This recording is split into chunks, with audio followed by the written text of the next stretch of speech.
What's going on? Is Anton from AntonDaniels.com. I appreciate y'all for continuing to rock with me. Thank you for tuning in for another edition of the Millionaire Morning Show. I am your host, Anton Daniels.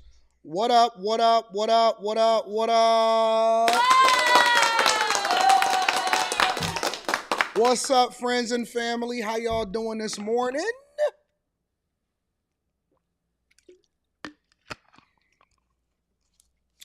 Wednesday, August 26, 2026, year of our Lord. We in the building. What up, though? What's going on? You know what's so funny? I actually drove by this place where I bought my motorcycle. The dealership where I bought my motorcycle is called Motor City Power Sports. It was on Telegraph Road in like Bloomfield Township or something like that. I went by there and it's actually closed. It's actually closed. I had bought my bike. I think I bought this last year, or was it the year before? I don't remember, something like that. But it was like closed or something like that. I'm like, wow, that's crazy. Anyways, what's going on, friends? What up, Goddess? What up, Kirsten? What up, Ace? DJ Ace Productions. Vito Royale. They call me Mr. Bibbs. Lamora, Jesse, Harvey, Even. Self-made forever, ever, forever, ever. What up, Will? What's the word? Thunderbird, big dog. Y'all want me to do an intro? Y'all want me to do the intro for the... Oh, my God. Now I got to do the Millionaire Morning Show intro. Okay, all right. Millionaire Morning Show intro. I'll find it. I'll stop procrastinating. I'll stop focusing on other things. And I'll focus on Millionaire Morning Show. Million says ESPN Friday, Brody. What we doing? What y'all want me to take it to the... Y'all said that y'all wanted it this week in here. And so because y'all liked it and y'all wanted it this week in here because y'all liked the motorcycle, somebody was like, yo, this background hit. Ain't no other background better than this. Because it's real. Like first of all, my background not AI. Secondly, we don't do no green screens. And third, it's not the same. Like, you know how people are able to copy the backgrounds? Like I did a background of a set over there. And next thing you know, I seen everybody with the same thing. And they started switching up the same because they don't got no original ideas. But you can't duplicate this because A, you can't get the plaques. B, you can't get the bottles. C, you can't get the motorcycles. D, you can't get the marble. E, maybe you can get the fireplace. But you can't get the TV in the marble. And then we got the seats and the microphones and the windows and all of this other stuff. And more importantly, we got our bag chaser. Shout out to the chasers. Shout out to the chasers. Hey, if I start on my motorcycle, will it give me carbon monoxide poisoning?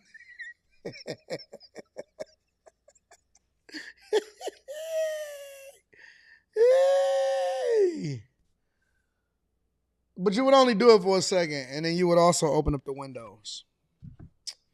Yes. Yes, yes, yes, yes, yes. Yes, yes, yes. What's up, friends? What up, though?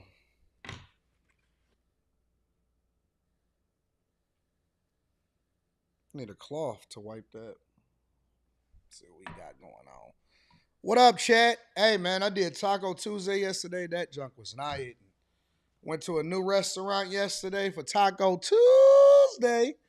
It was not hitting.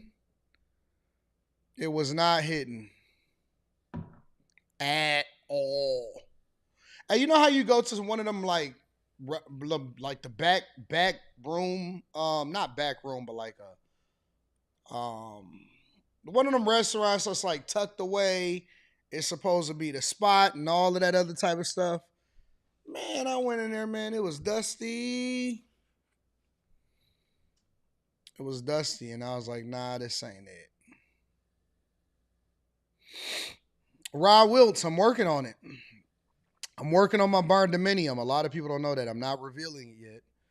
But I'm working on my barn dominium with the set in the background. Listen, the stuff that I'm going to be doing in the future, they're not going to be able to duplicate. Yeah, it was a hole in the wall.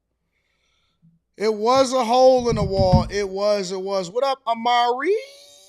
Yeah, Taco Tuesday was not hitting. I should have went to the places that I normally go to, but I didn't go to the places that I normally go to. And Taco Tuesday was not it.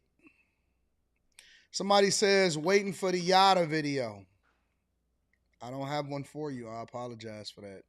I addressed it yesterday in the beginning of the show, but I don't have a Yada video for you because I am not interested in kicking a man when he's down. I'm not. Matter of fact, let me see something. Let's see something real quick.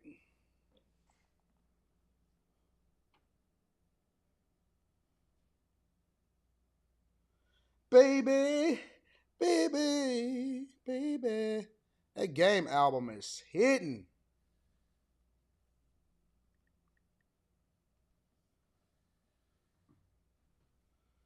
Mm-mm.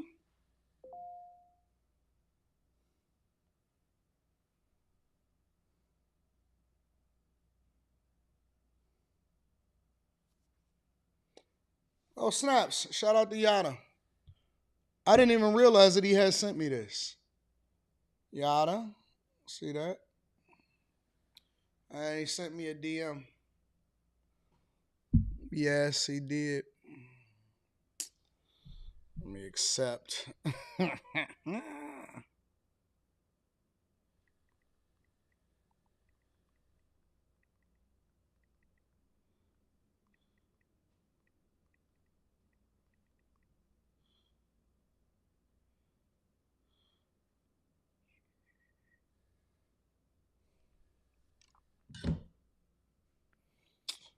I'm not interested in kicking a man while he's down. Not really my thing, bro. You know what I'm saying?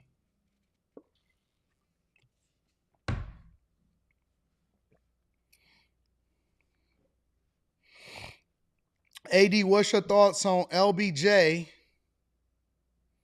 borrowing $300 million against himself?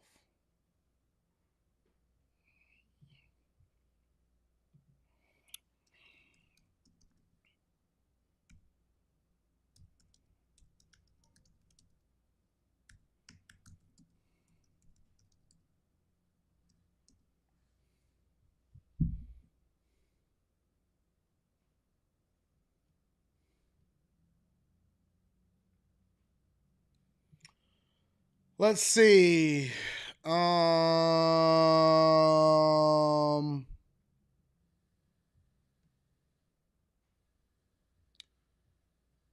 Let's talk about it.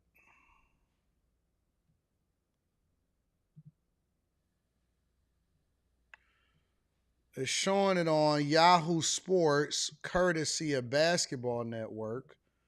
But let's dig into it. I am not familiar with this. This is absolutely new news to me. Hold on, before I get into this, where's the rollie at? Hit the rollie stuff with the rollie on. What's the getaway car? Jag Portfolio.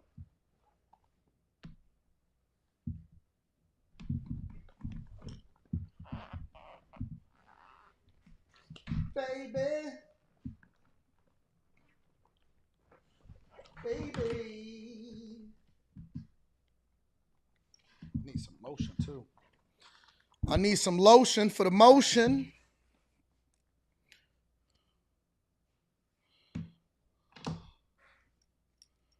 Baby. All right, let me look at this article that you guys are telling me to look at. LeBron James, $300 million business deal has a surprising tie to former Lakers owner Mark Walter. Goes on to say, there isn't much left for the 41-year-old LeBron James to accomplish on the basketball court. 4 NBA titles, 4 finals MVPs, 4 regular season MVPs, 3 Olympic gold medals. Also sits at the top of the NBA's all-time scoring list. Is preparing to get his hands on his fifth NBA title. Okay, so that's lofty. With the 76ers, but as he entered his 24th NBA season, LeBron has also shown the younger generation how to be aggressive off the court and building a brand for themselves. His NBA salaries alone brought him around 581 million, while Forbes estimated his current net worth at 1.4 billion. Forbes don't know nothing. That's growing up is also realizing that Forbes doesn't know anything. All of that nonsense that they used to sell us back in the day when they said, "Oh man, but he made the Forbes list." Growing up and maturing is realizing that all of that was a piece of propaganda that was used to keep us motivated of some sort, or to continue to promote whoever it was that was on the list in the first place. It was all a promotional tool. Forbes didn't know anything. Forbes is just talking. All right. According to the reports, like most billionaires, King James and his money is not just sitting in the bank account. Okay. Uses future off-court income to raise nearly $300 million. A recent Bloomberg report revealed one financial move involving LeBron that has never been publicly reported before. Why? Because it's not about DMP or something stupid. Interestingly, the deal also has a connection to Guggenheim Partners, an investment firm run by Los Angeles Lakers owner Mark Walter. When LeBron signed with the Lakers, the move drew massive attention as he was seen as the right person to carry the Showtime legacy forward. He signed a 4-year, $154 million contract after leaving his hometown Cleveland Cavaliers. But according to Bloomberg, before putting pen to paper with the purple and gold in March 2018, an LLC tied to LeBron called King James Funding issued nearly $300 million in bonds that were purchased by two life insurance companies, North American Company for Life and Health Insurance, and Midland National Life Insurance Company. Both companies are part of Salmons Financial Group, and while an arm of Guggenheim Partners managed their investment portfolios at the time. The money was mainly backed by LeBron's income outside of basketball, okay, with money tied to his lifetime Nike deal. Walter ran Guggenheim Partners at the time, and they were advising insurers behind a deal that turned the 4-time NBA champion's business income into immediate capital. The bonds carried a 4.8 interest rate and will not mature until 2049. So in simple terms, LeBron was able to access close to $300 million upfront by securitizing income he was expected to earn. LeBron revisited the same model in 2022. Then the Lakers extended LeBron's contract in August 2022, signing a 2-year, $97 million deal. And the same two insurance companies purchased nearly $60 million worth of bonds from King James Funding.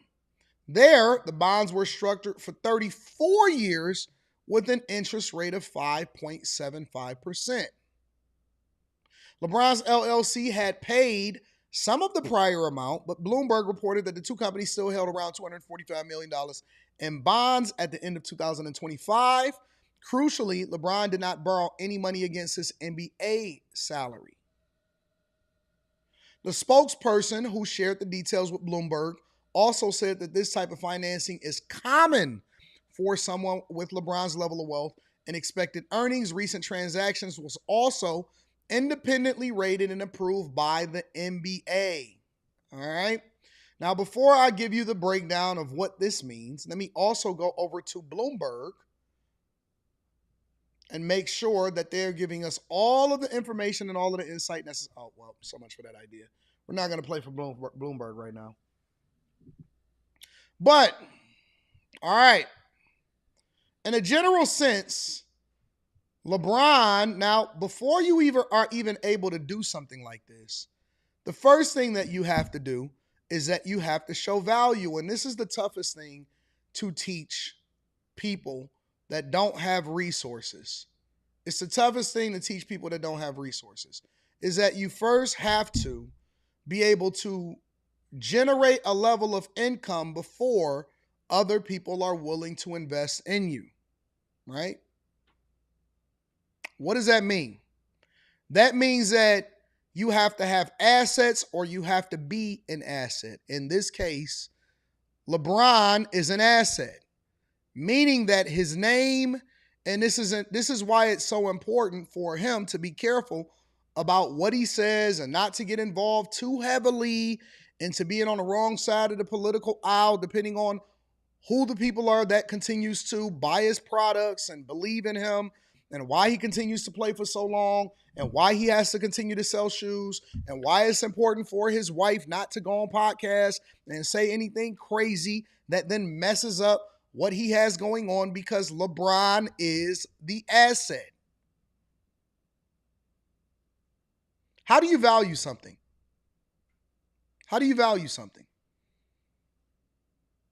Well, usually, if you want to be technical about it, right, there are banks and firms that evaluate the income that a particular business or an asset brings in, or what it could potentially bring in the future, and they value it at something. That could be paintings, it could be your equity in a company, it could be your business, it could be future holdings, endorsements. The way that they value something, which is your net worth, it feeds into your net worth, because basically your net worth is an asset minus liabilities, and whatever you're able to sell that for is what your net worth is, right? And your net worth doesn't mean that that's how much you have in cash. It means that's how much you're able to raise if you were able to sell everything today. That is what your net worth is. Now, the reason why I tell you guys, especially in the Patreon and the Bag Chasers, that it is important for you to lower the amount of money that you have going out so that you can start investing in yourself is because when you start to acquire assets, then you can start to do creative financing, which is basically what this is, right? Markets make themselves. People figure out how to leverage themselves, how to leverage their assets in order to get more money. Now, it's two benefits to this, all right? And I'm going to break it down. First, let's go into the bonds carry a 4.8% interest rate and will not mature until 2049. LeBron was able to access close to $300 million upfront by securitizing income he was expected to earn. All right, so the first thing about this is you're able to get money up front. What does that mean? That means that you don't have to play the long game, and as long as you are able to run up a bag at a greater interest rate or at a greater return rate, return on investment of 4.8%, then that means that you're a winner. I'll give you an example. If you're able to borrow $300 million and you're able over a period of 10 years, right? Let's just say 10 years to turn that into $1 billion. Then that means you got a 700% return, or I'm sorry, a $700 million return over a 10-year period for $300 million borrowed. Now, you could have earned that $300 million over a period of time, right? And then leverage that money to make whatever investments that you're going to make. But as long as you're beating that 4.8% interest rate over a period through 2049, then you accessing that capital and turning it into more money. But again, you have to have the ability to turn it into more money and whatever that is, right? However you invest it, that's on you, but you have to have the access or the ability to turn that into more money. Then you're a winner. Essentially, it's gambling on yourself. You're betting on yourself. The second part of this is when you borrow money against something, against an asset, anything that you borrow, when you buy something, you don't have to pay taxes on it. This is a rich man's game that's being played right here, but I'm explaining it to you on a lower level. This is a rich man's game. So if I borrow money to buy something, I don't then have to pay taxes on the money that I borrow. When he gets paid that $300 million, right, he has to pay taxes on that. When you borrow money against yourself, you don't have to pay taxes on the money that you borrow that you then make your transactions on, right? If Mark Zuckerberg, right, wants to buy a $100 million house, then essentially he has to sell $200 million worth of stock, because then he has to pay tens, if not hundreds of millions of dollars over to the federal government just to be able to buy what he wants. That's what's wrong with the system. The system is rewarding losers. And so as a result, winners, because winners win no matter what the situation is, have figured out how to leverage themselves and their capital and their equity to be able to buy the things that they want. Buy, borrow, die. That's the play. So instead of him taking out $200 million in order to buy a $100 million house because he got to give the other part to the federal government and then he got to pay property taxes and maintenance and whatever else that he got to do, what he does is he takes his assets and he borrows against those to be able to make the purchases that he wants, right, at a very, very low interest rate because it's backed by whatever that asset is, the equity that he has in it. It's not just a general regular loan. See, that's not a loan like maybe you or I will take out, right? We'll go to the dealership and we'll borrow in order to make sure that, you know, we can get the car that we want, and then we'll pay interest over a period of time, or we'll go and buy a house and we'll pay interest over a period of time, and we'll get our regular paycheck, and then we'll pay our money to the federal government, and then we'll go and buy whatever we want after we pay our taxes, right? Only to get taxed again, and our money is not working for us. For them, their money is still working for them because they still have their assets. And then they borrow against it because it's backed by those assets. And that way, they don't have to necessarily pay all of these hundreds of millions of dollars in taxes because they already pay a bunch of taxes, right, over to the federal government so that they can buy what they want. We make 100, we give 30, we take 70, we buy what we want. They make 100 million, right? And instead of giving 50 million, 60 million, 40 million over to the federal government, they don't have to use that for their lifestyle. They borrow against it so that they can then buy the things that they want. That's the difference.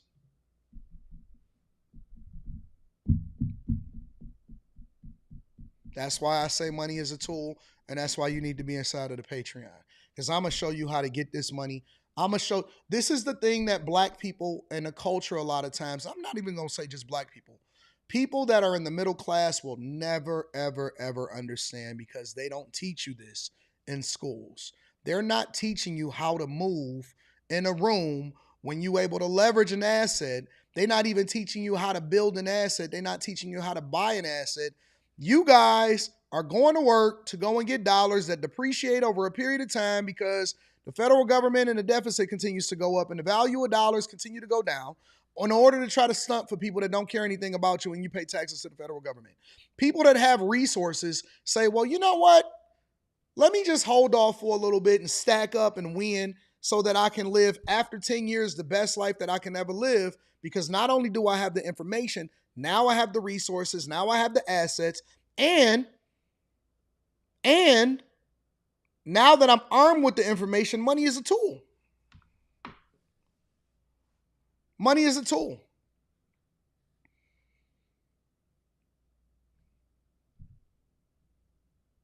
I'll teach you how to get it if you in a Patreon, we're going to talk about it.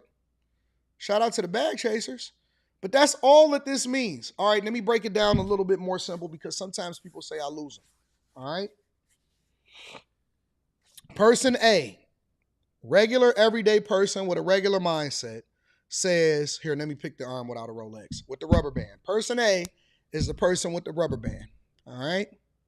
He goes to work every day, doesn't matter how much he made, $70,000, $60,000, $100,000, $200,000, $300,000, and then he pays taxes to the federal government, right?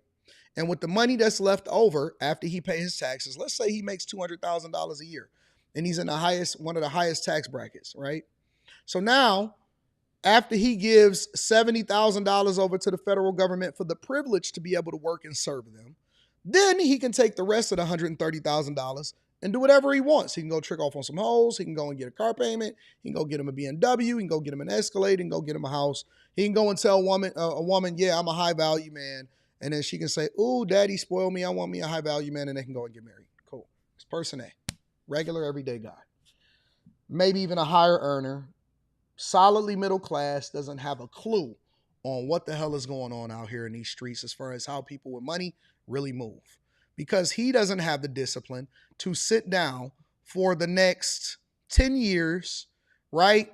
Not buy the BMW, not buy the Escalade, stay in free housing because it costs you money out of your salary, which is one of the reasons that I told y'all that it was important for me to stay down after I got money, because I had to accumulate the assets that I can then leverage to generate all of the revenue, right? Because I don't want to use my money that I make from work to pay taxes on. All right, that's the first guy. Solidly middle class, cool guy, but he thinks he knows everything, and so he jumps in the chat and he talks big stuff because he make a couple dollars, but he don't really understand what this game is. Now you got other guy over here, big dog. Big dog already seen what other guy didn't doing. He got it out of his system early, his first couple years of getting money. He said, wait a minute. I don't want to keep giving all of my money over to the federal government, right? I don't want to give all of that. So you know what? I might not ride the way that he ride, but what I'm going to do is I'm going to get rid of all of my debt, all of my student loans. I'm not going to owe anybody nothing that way. When I go to work every day, I'm basically going to put 90 to 95% of everything that I have into assets, right? Now, I'm not depending on my income. I'm not depending on my income to live because I have a very minimalist lifestyle as far as what the costs are. So guess what I can do now? I can leverage my assets that I've accumulated over a period of time to now generate revenue off of, and also I get the tax breaks and the tax benefits that you don't get. That you don't. Now you got to work for the rest of your life, and I have a nest egg, I have principles, I have assets that generate me revenue, right? That takes care of my lifestyle that I'm able to leverage in order to make way more money because I can now participate in ways that you can't. You got to sustain a lifestyle. I just got to continue to feed into my assets. My assets then determine what my lifestyle is going to be. And I don't pay the same taxes as you. Why? Because I don't need it to live. Because I don't have to take that same money, pay taxes on it in order to buy the things that I want. It's the upfront sacrifice that none of us, very few of us in our culture are willing to make because the pressures, the holes, the chains, the vacations, all of this type of stuff, right? You don't want to sit down for 7 to 10 years and be able to make the sacrifice. You want it now. But guess what? Now costs money. It costs money. And that's the difference.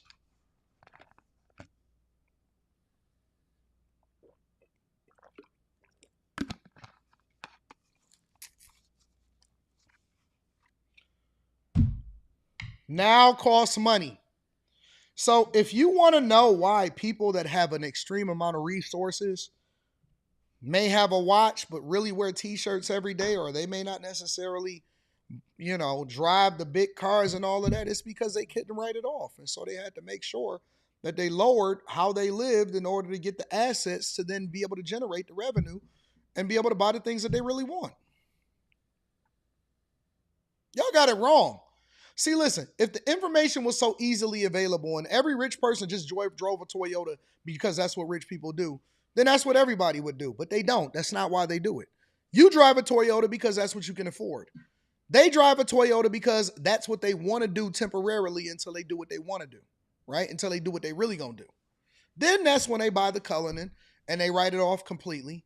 Then that's when they go and get the Lamborghini Urus and they write it off completely because it's above a certain amount of weight. Right? Then that's when they go and they buy assets. And then that's when they go and they take vacations.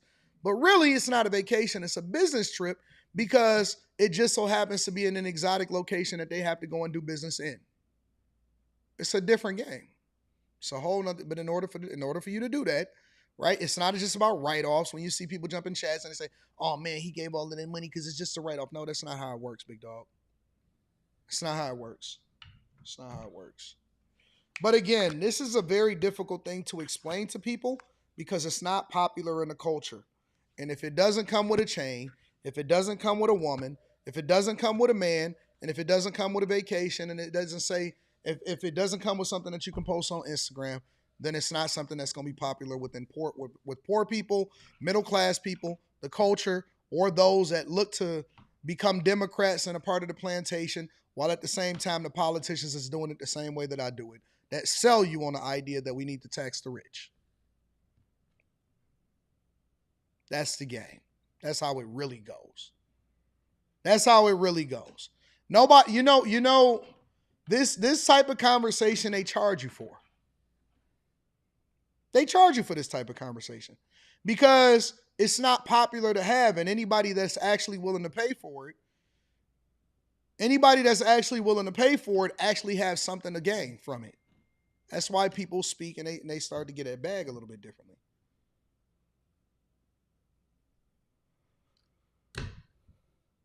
People with resources is willing to pay for information because information turns into assets. It turns into money. That's why I tell y'all to practice group economics. But I don't want to stay with my mama. My mama continue to piss me off. Bitch, I didn't tell you to be happy. I said make sure that you stay with your mama and practice group economics so that you can run up a bag. I'm not telling you this because it's good for your feelings. I'm telling you this because it's good for your pocketbook.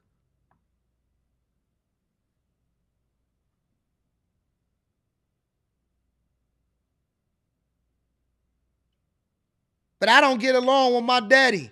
How? I didn't tell you to get along with your daddy. I told you to act like you get along with your daddy until you can go and you can run up a bag and do what you need to do. What you talking about? I didn't tell you this because it was going to make you comfortable. I'm telling you this because you're going to be uncomfortable while you're building something that's going to make you comfortable for the rest of your life. It ain't about how you feel and what makes you comfortable. It's about what makes you uncomfortable so that you can be comfortable for the rest of your life. Dummy.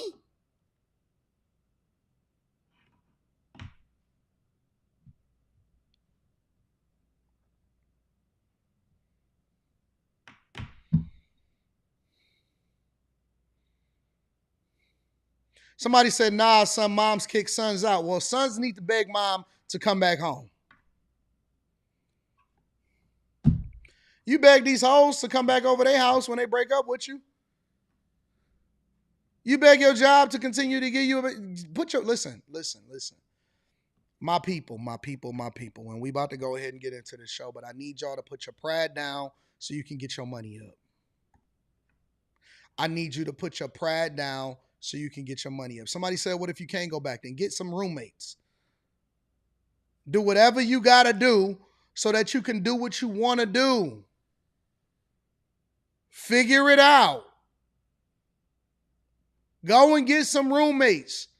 You got that $1,000 car note just so I can pull up to you and make you look dumb. Your car not going to be popping like my car is popping anyway. So you might as well sit down for a little bit so that you can go and get the car that you really want. Don't get the in-between. Listen, I've never been an in-between type of dude. I never wanted to be the person to go and get the car that I could get. I said, you know what? I'd rather wait to get the car that I want. I've never been an in-between type of person. I'm not looking to be middle of the road. I don't want to be like everybody else. I don't want to get a new car just to get a new car. I want to get that thing. I want that thing.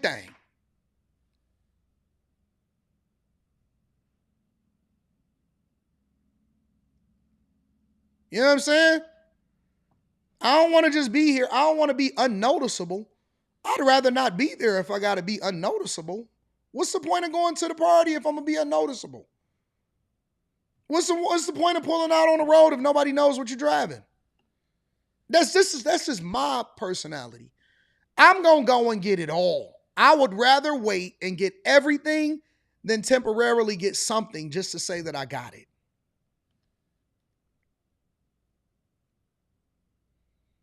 We got to have a plan. We got to have a strategy. We just out here moving around and shaking. We just running around real fast and ain't going nowhere. Shout out to the chat. Good conversation. I'm going to tell you right now, I'm uncomfortable as hell. Actually, I'm pretty comfortable. But I'm uncomfortable as hell as far as the type of sacrifices. I've never built 4 properties at the same time. It's kicking my tail. It is kicking my butt. Kicking me royally in the ball sack.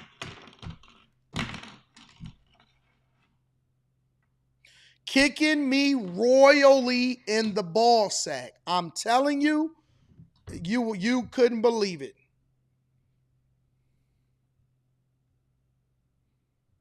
I've never, ever, ever put out this amount of money every single month, every single week, as much as I've been putting out right now. Ever. I've never had to do this. But it's okay. It's okay. Because guess what? I'm still pulling up in the blue thing. I still can get anything that I want when I want to. And I'm playing it for next year and the year after. Listen, man, I'm playing the long game. I'm playing the long game. I'm not here for fun.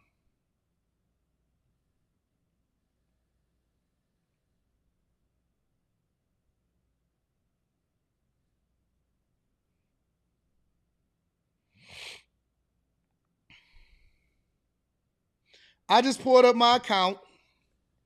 It says average average money out. This is for real estate alone. I'll show it to you. You know me, I don't mind the receipts. Hold on, I'll pull it up.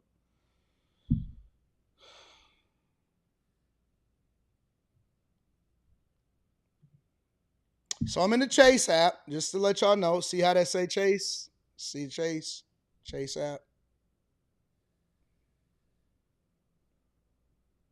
We'll pull it up as a chart, see it as a table.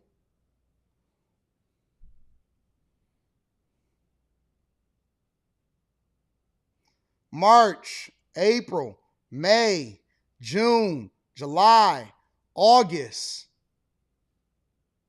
Average monthly that I'm putting out is on average $113,000 a month.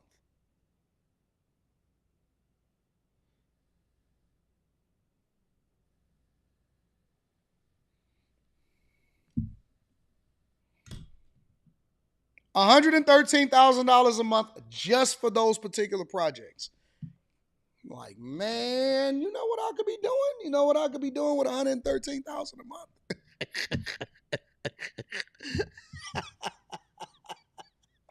You know what I could be doing? But listen, every single day, all I get is text messages. All I get, hey, send this.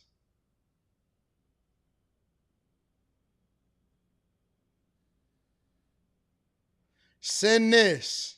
Send this. Send this. All day.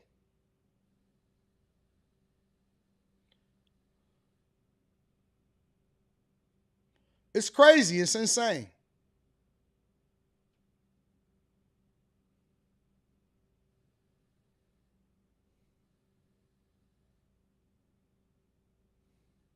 I got an updated list.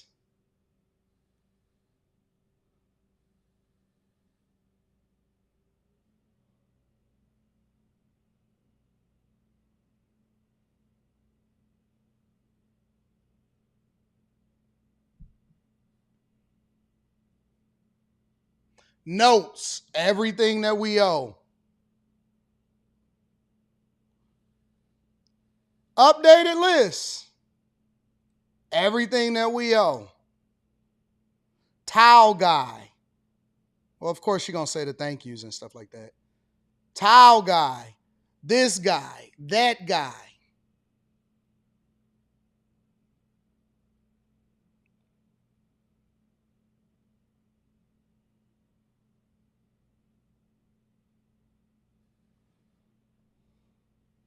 It's insane. It's literally insane.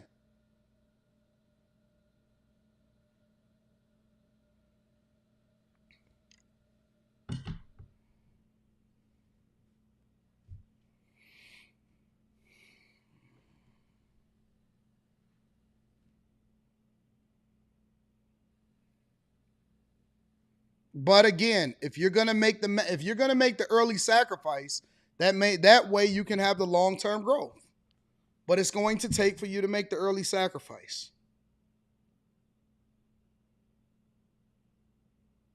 Shout out to Rand Wilson. I appreciate you. Thank you for holding us down on Cash App. Shout out to Rand Wilson. Mike that dude. What up, Mike that dude? I appreciate you, Mike that dude. Thank you for holding me down. Also, Spencer Campbell says, good morning, AD and the Bag Chasers. God bless. What up, Spence? John Teal. Shout out to John Teal. I appreciate you, John Teal. Jessica Deuces says, give me 20. What you need it for? What up, John Teal? I appreciate you. Salute, big dog. Salute, salute, salute, salute, salute.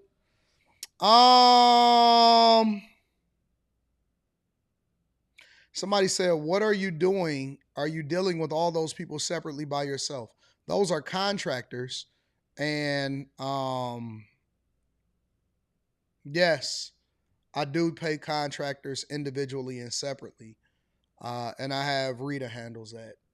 And I don't believe in having girls around you that can't handle business. Let me read some of these super chats. What do you want me to do? You want me to handle it not by myself? You good, AD? You look really tired, bro. I'm working. I'm working. Amari says, what's the deal, AD? You are putting the D on the map. We appreciate you. Nobody in the city is as consistent as you. We love you, bro. I love you too, bro. Thank you, Amari. I love you more, big dog. Manny Plays PC says, good morning, AD. Did you see that Stephen A. Smith gave you your flowers? I talk to Stephen A. Smith all the time, bro. Me and Stephen A. Smith, that's my guy. Kick it with Stephen A., man. That's my dog in real life. In real life. What up, though? We give each other our flowers in real life.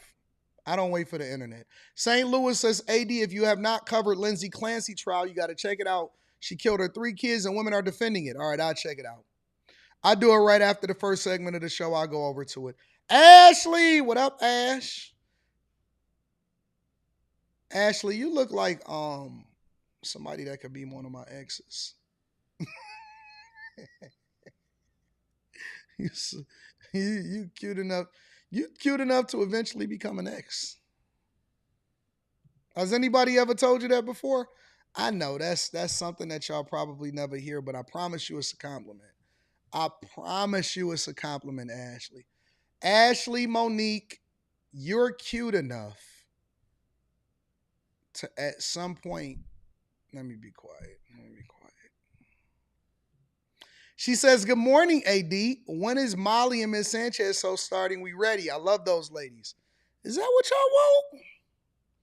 Y'all want the real true crime show? She could be one of my baby mamas. Baby mamas get houses. Fi Brown, what up, Fi Brown says. Sabrina, what's the problem? Azriel, what's the problem?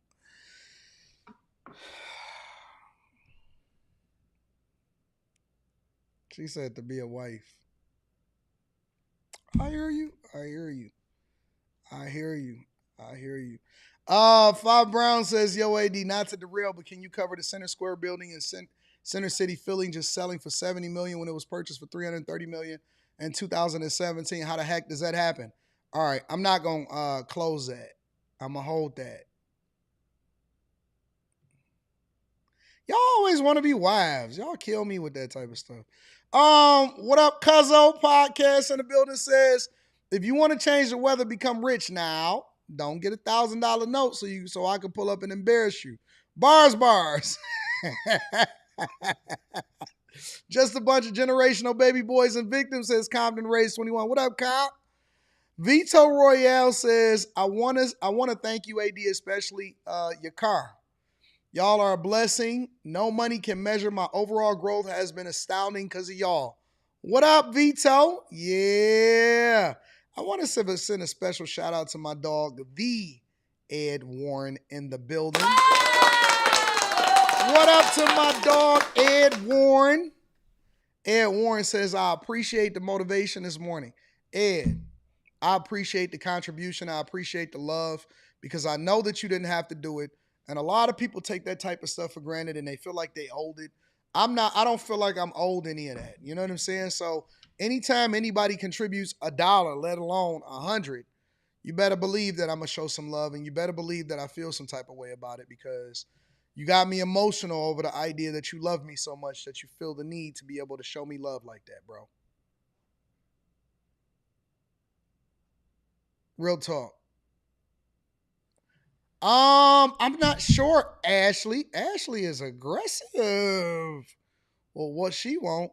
All right, let me talk to Molly. Let me talk to Miss Sanchez. Let me see what they talking about. I didn't know that that's what y'all wanted, and so I've been letting them work on it and develop it. And then I was like, you know what? Let me figure out what I'm gonna do. You know what the thing is, Ashley? It's it's logistics. Because I'm trying to figure out, is that something that you do in person? If that's something that you do in person, then that means that I'm gonna have to bring Miss Sanchez here regularly, and then I'm gonna have to get that type of stuff set up. You know what I'm saying?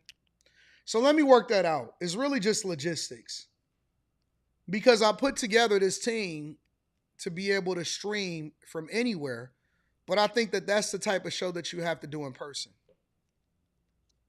You know?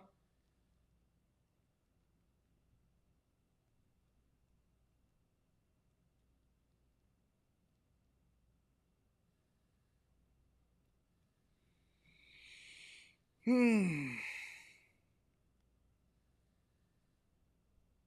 AD, how did it feel when you touched the first million? Did you ever think you'd make it as far as you came?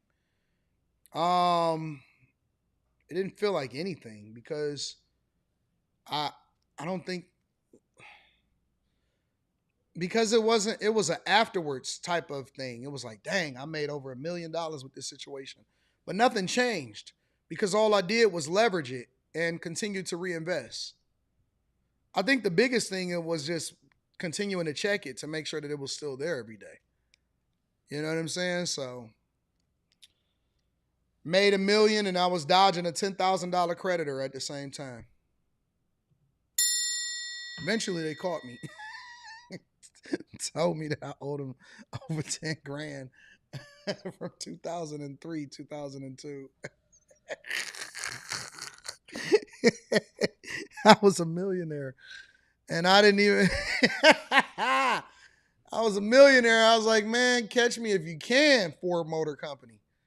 Ford Financial, y'all gonna have to holler at me because you ain't listening. If you gonna get it, you gonna have to work for it. And it was like, all right, we coming for it.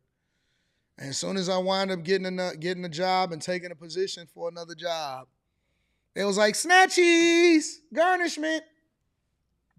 Let me get that 10, big dog, plus interest. And I was like, well, guess you couldn't outrun Ford Financial. Listen, Ford Financial and American Express. Let me tell you, Ford Financial and American Express, they don't believe in forgiveness. Ford Financial and American Express does not believe in giving forgiveness, nor do they believe in forgetting debts ever. Ever. They was like, hey, hold on. You, come talk to me for a second. Let me kick it with you, little homie. It's like, what? Now, you know how you try to act like you don't know. Man, what was when? Man, I don't know y'all no money. It was like about 20, you remember about 22 years ago? Shit. All right. I ain't even gonna say nothing. You got it, bro. You got it. For financial and American. Yo, let me tell you how deep American Express is, bro. American Express is so deep. They so heavy with it. American Express is so tough with it that if you owe American Express money, I don't care if it's from 20 years ago. They will not even let you become an authorized user on somebody else's account. Oh, him over there? Mm-mm. No trade lines, no authorized users, no nothing, no nothing. You can't have nothing. You can't get nothing. You can't apply for nothing. You can't do nothing. American Express is they not playing no games with nobody under no circumstances. It's up for life with American Express.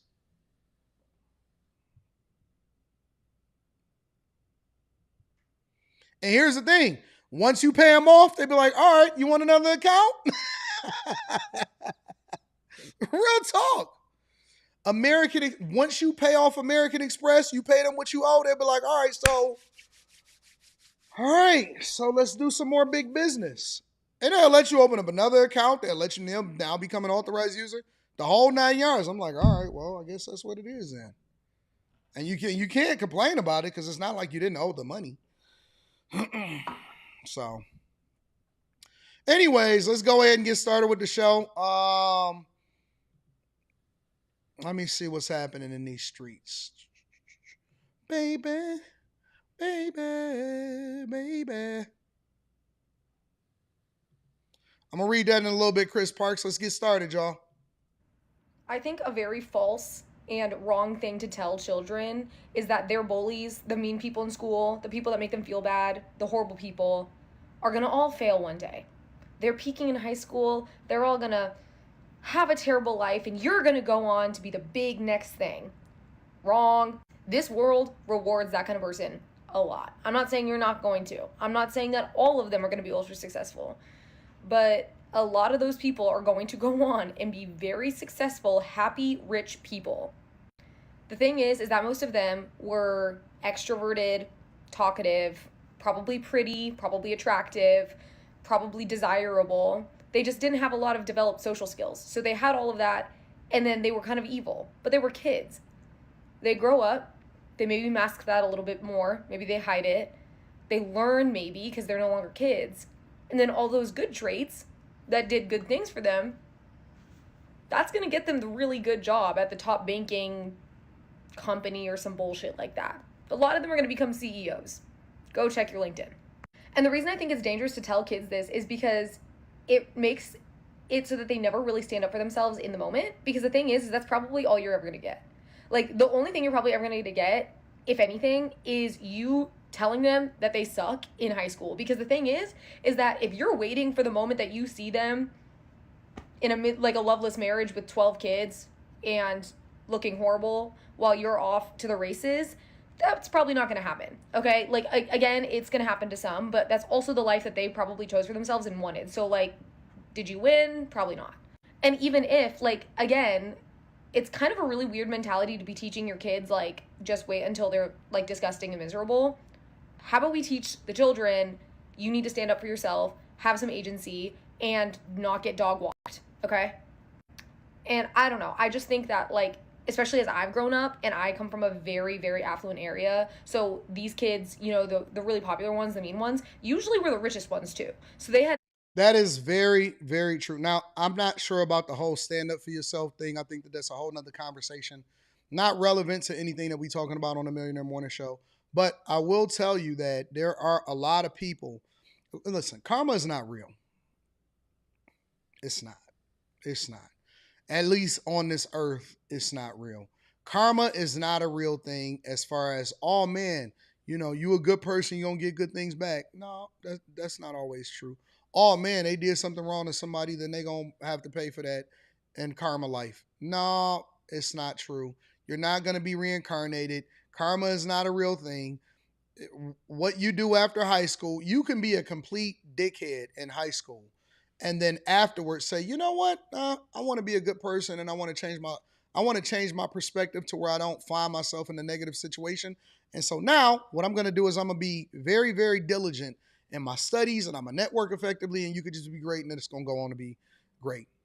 It's just going to go on to be an awesome situation for you. It doesn't always translate to where, oh man, you know, I can't wait to go back to the high school reunion and see what happened to all of the guys that was skipping class. We all successful. Every last one of us is successful. Dog, the person that I skipped class with the most, that we was getting into all kind of stuff, all kind of stuff, all kind of stuff, is very much happily married and in a good situation with a spouse, with good kids and a really, really, really good career, and they not having no problems at all. Some of the guys that was doing all of the playboying and stuff like that in high school, They doing really well with the ladies today. They not having no problems. Everybody is in a good situation. They very, very comfortable, and it's not no kind of issues whatsoever. They doing just fine. Just fine. As a matter of fact, I would go even further than that and say that they're doing incredibly well.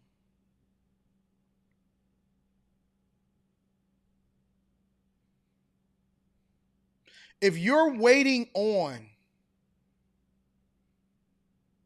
if you're waiting on somebody else to suffer for you to feel like you got to get your vindication, or for you to feel like that you're going to be in a really, really great space, then you're going to be very much but left behind. I would say it a little bit differently, right? I would say it a little bit differently. The way that I think that most other people should react to this whole situation is this. The reason why it's important for you guys to forgive other people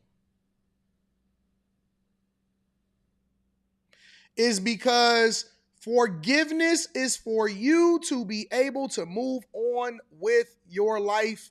It is not so that you can have some kind of get back at other people.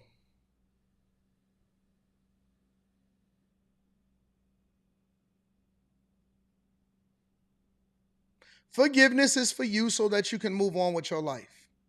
Forgiveness is not for the other person. Forgiveness is so that you can move on with your life and you don't have to be tied down or to be, be controlled.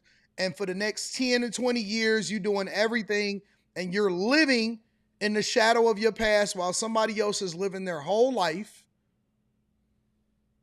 And that you can actually move on with your life so that you can be productive. But if you think that somehow, some way, you're going to get justification or vindication, or your children is going to be getting justification or vindication, you setting them up for failure. You need to tell them, hey, you need to let that go and move your life. And life is going to happen regardless of whether you like it or not. Nobody is going to come and fix your situation. Nobody is going to come and help you. Listen, bad guys, or who you think are bad guys, sometimes ain't even bad guys. And a lot of times, most of the time, those are the ones that are the most social. Those are the ones that know how to network effectively. Those are the ones that wind up becoming super successful. And you'd be better off forgiving them so that you can go and move on with your life. I'm telling you, listen. I have never looked at the word and read karma in the Bible.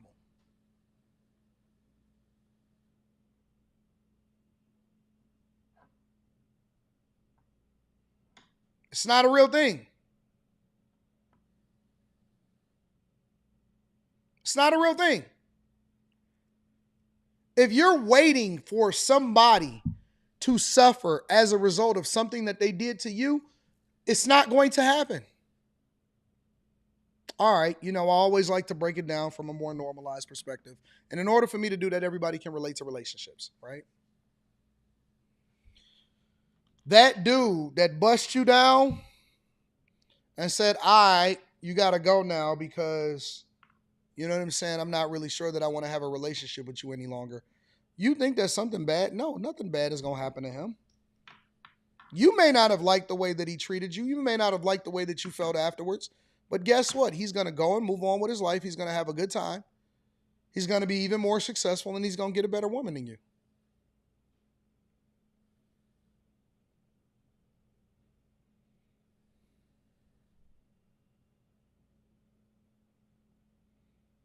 I'll do you another one for the fellas. Sometimes that girl that you keep calling for to fall on her knees and to never get married, for every Brittany Renner, there's another girl out there that finds another guy that says, you know what, I do want to take care of your children. Or, you know what, you are still pretty. I know girls in their 40s today that cannot go outside on a regular basis without some dude somewhere, somehow, running up on her and saying, oh my God, you're so gorgeous. I went to the deeds office the other day. I went to the deeds office the other day. And so I'm walking into the you know how I gotta go through the little metal detector, the sheriff's get you through the metal detector or whatever. And there was a girl standing over there and she was really, really pretty. And she had a ring on her finger.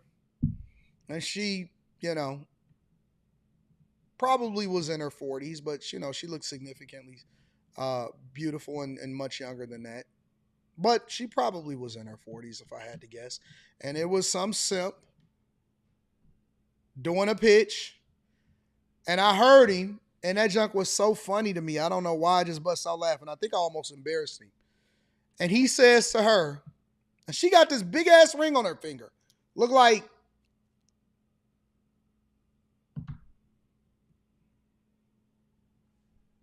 I don't even know how to describe it. She got this ring on her finger.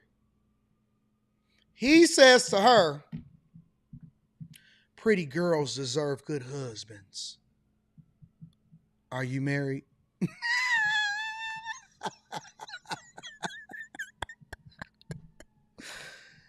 And she didn't even say that. She just looked at him and she was like, mm-hmm.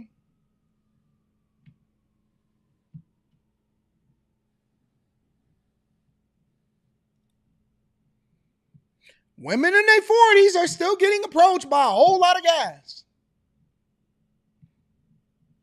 Hey,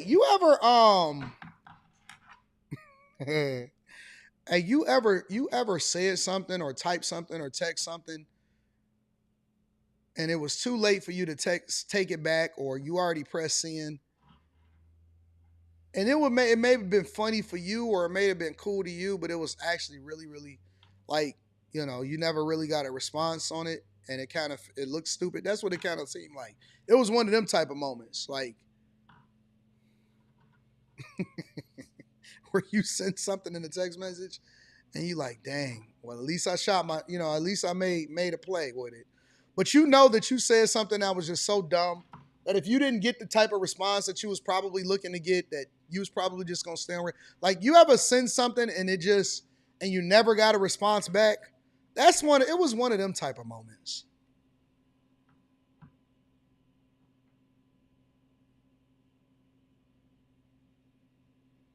DJ Ace Productions, but you can only unsend it within a certain amount of time. And it doesn't really matter if you unsend it if she already see it. So if you unsend it, you gotta unsend it immediately, like within the next 5 seconds.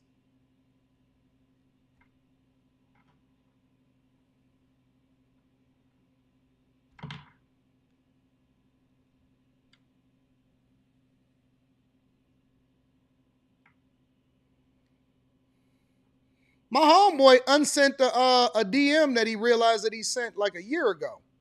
He sent a DM to it. He sent a DM to a girl like a whole year ago. And then he went to go and send her it because he seen a new picture. And I guess he didn't realize that he had sent the DM to her. And so he went to her DMs and he was like, oh man. And this dude unsent the DM that he realized that he sent a year ago that was never read, that she probably read. And that's another thing. A lot of y'all don't realize that these girls read almost all of their messages. Yes, they do. So if you send a DM, listen to what I'm telling you, fam. Women are on their phones all day, every day. Don't think that they didn't see it. They just didn't reply. If you send a DM to a girl, I don't care how popular she is. I don't care how unpopular she is. And she does not, and it's not checked, like it's still unread, is read.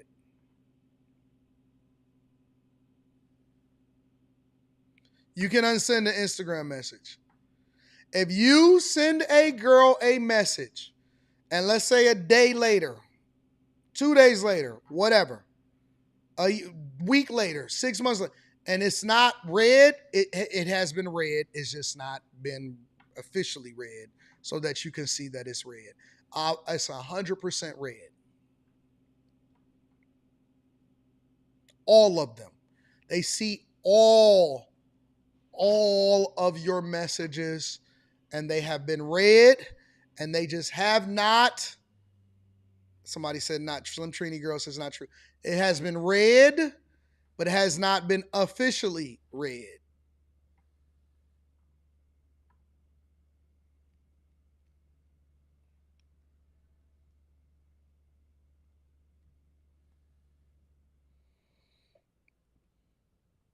Somebody said, why don't they open it? They did. They just didn't open it enough to where it would show that they actually seen your message.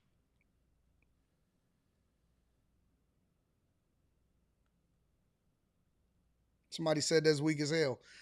Listen, don't listen. Don't get mad at the game. The game is the game, baby. You got to make adjustments. No, king size. That's not true. It's a lot of guys that that they just don't get it for whatever reason. It's not comprehending. It's not clicking in their mind. They really believe that she just didn't see it. Yeah, okay. Insane resources. They were going to really great schools. And now when I go on LinkedIn, it's not like I'm sitting here rejoicing in their misfortunes, okay? They're probably rejoicing in mine. Listen, everybody is not going to get the karma that you think that they deserve. And sometimes people don't even deserve the karma that you think that they deserve. They doing just fine. And they going to be okay. And stop wishing bad on people and learn how to get over y'all past trauma. We got a weak generation of guys. We got a really weak generation of people that don't know how to just move on with their life, and they got really thin skin and they get bothered by it and they be stalking people and stuff like that. Bro, y'all need to, whatever L you took, this is what I was saying about the whole Yada situation yesterday. Whatever L you took, take your L in private, make the adjustments, and move on. Move on with your life. You have to forget about what happened yesterday. Every day that I wake up is a new day for me to run up a bag, go and get to another opportunity, and for me to not worry about what happened yesterday. I ain't thinking about yesterday. If me and you got into it yesterday, I don't even consider that. It's water under the bridge. If me and you had beef last month, I'm not thinking about you no more. I don't even care. I'm on a whole nother wavelength. If you think that I'm bitter about whatever because of something that you said, I promise you, I already forgot about it.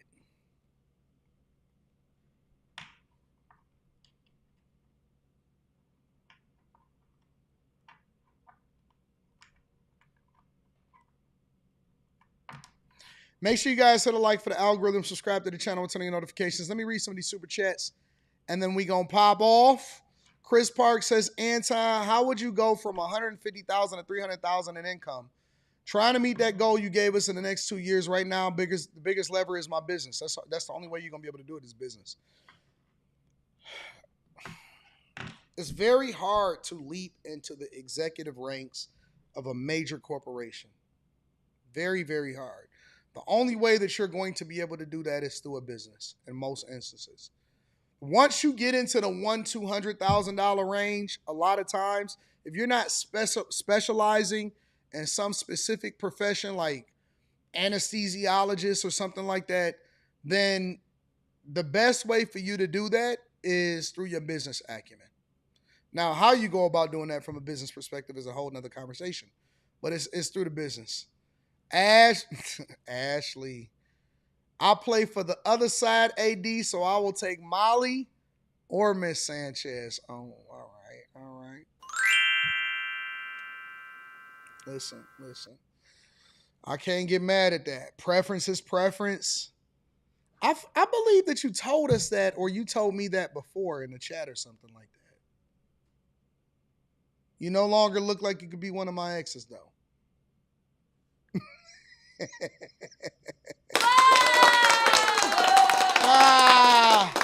Shout out to Ashley Monique. Yo, listen. Let me tell you something, bro. I have a bad... You know how I know? Yeah, no, I'm turning on you now, Ashley. All of the girls that have played a significant role in my life, all of their middle names have been Monique. It's crazy.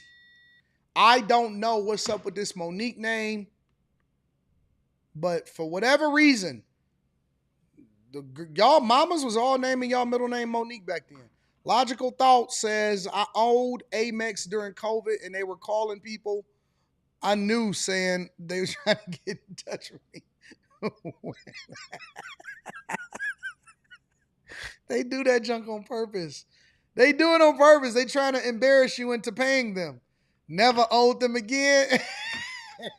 Hey, you see, you heard from Logical. This is American Express. And I'm trying to reach Logical. He owes us some money.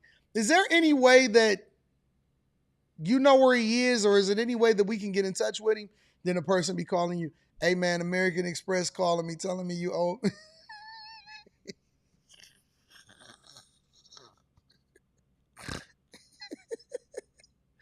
Hey, oh, you remember them? Listen, you remember them references you put down? They calling them. They calling them references. Hey, this is American Express, and we're calling behalf on the company.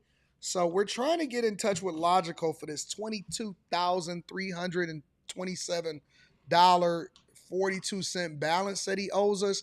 Is there any way that you know how we can get in touch with him, or if you can give me a reasonable number?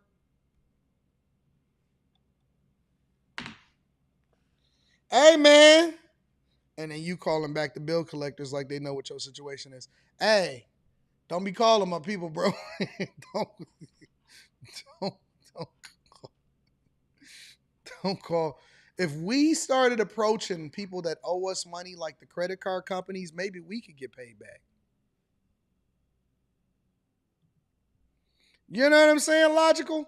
Just Christian Black. Thank you, Just Christian Black, for holding me down. I appreciate you.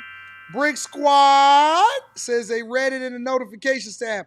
What up, Brick Squad? Nola Grizz. What up, Nola? It's very hard. I started my career in maritime transportation at $75,000 in 2007 and 2018. I became an independent contractor for Louisiana and started back at zero as my own boss. 2026 will be the first year I clear $1 million. Congratulations to my dog Nola Grizz. What up, Nola Grizz? All right, y'all. Let me see. What we talking about? We got so many different things to choose from.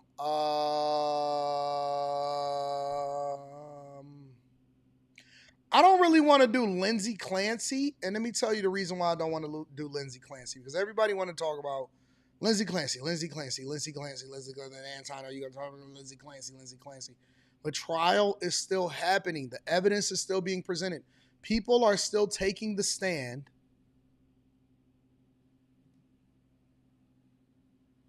With the whole Lindsay Clancy situation. It's still going on. Like, what do you want me to cover? What do you want me to say about it?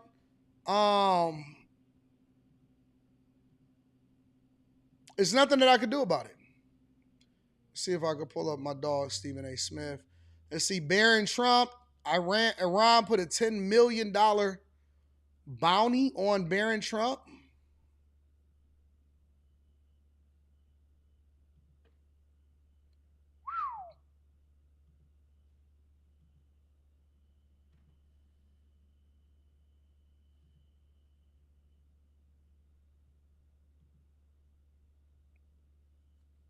That's crazy.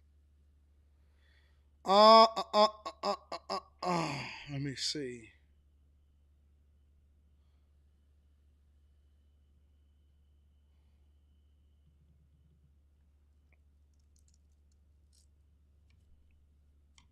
Let's go Stephen A. Smith. Oh, I got something else that I want to cover before I get to Stephen A. Smith. Of Gary Howard.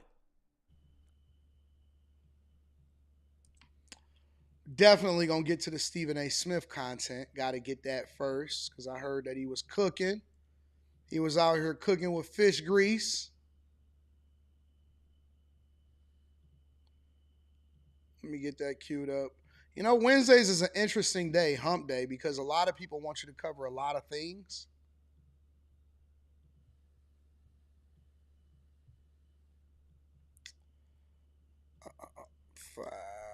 Why do you play for the other team, Ashley? I don't understand that. I can't figure that out. I don't understand girls. That's hitters for the other team. That's. I need somebody to explain that to me one day. I would like maybe even we do it on maybe we'll even do it on the After Hours Room 9 channel in the fall or something. But I need switch hitters to help me to understand for both perspectives. Because I'm trying to understand the psyche of a switch hitter. I need switch hitters to help me to understand what is the desire and what is the benefit of playing for the other side. Is anybody able to explain that to me? What is the benefit? Because it's like, I don't understand it. You don't get nothing out of it. What's the benefit of playing for the other side? It makes no sense to me.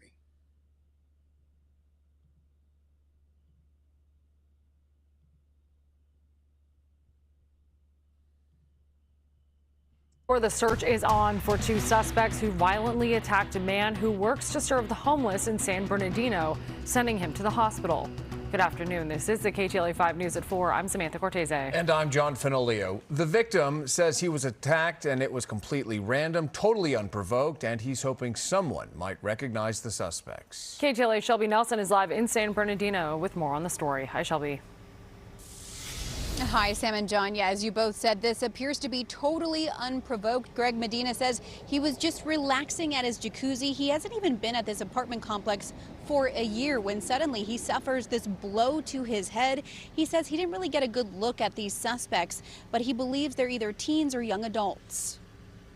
I could have lost consciousness, or, I could have been hurt a lot worse, and drowned. It's a hard kick to the back of the head that Greg Medina has no idea is coming. I was listening to the class in my earbuds, and normally I don't do that, but this day I decided to, and felt a sharp kick behind my head. I saw the kids off in the distance, didn't really pay much attention to them. Take a close look at this video. Greg is sitting in the jacuzzi at the Creekside Village Apartments in San Bernardino Friday night.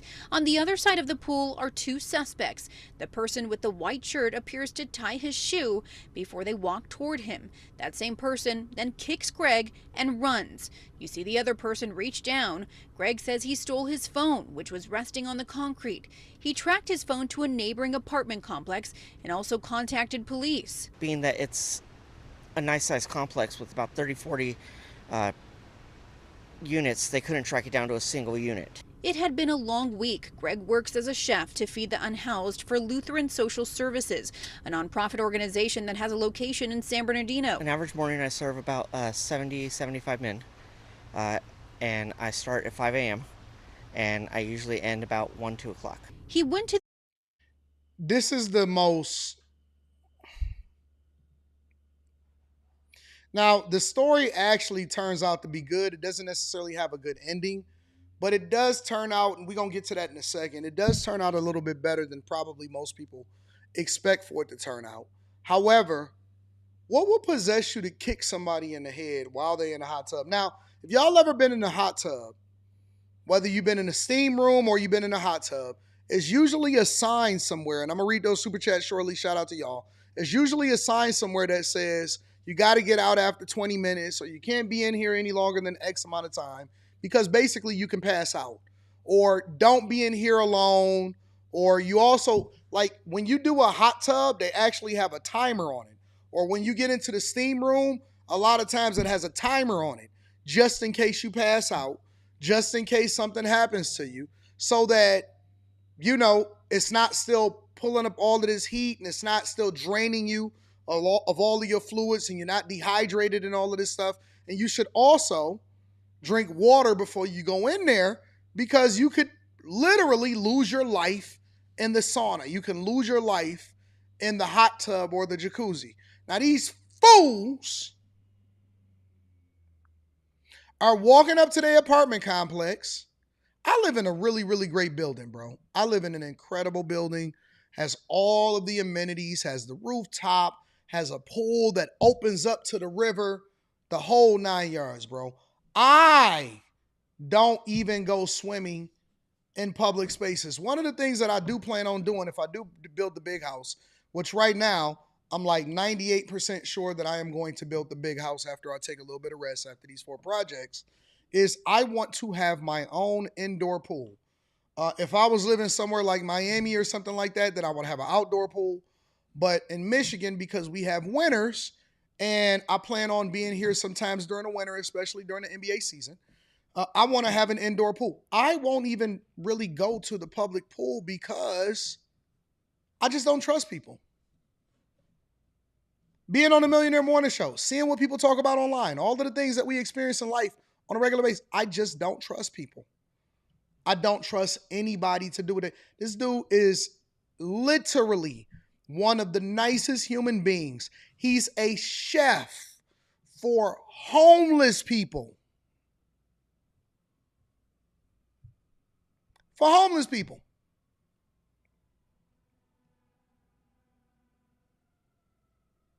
And he gets kicked in the head. Now he's sitting with his back to them, right?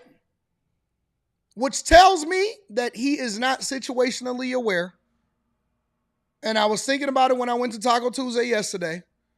And I look, anytime I go into a restaurant, for whatever reason, I always look at the guys and I always look in the booths. And it's just habit.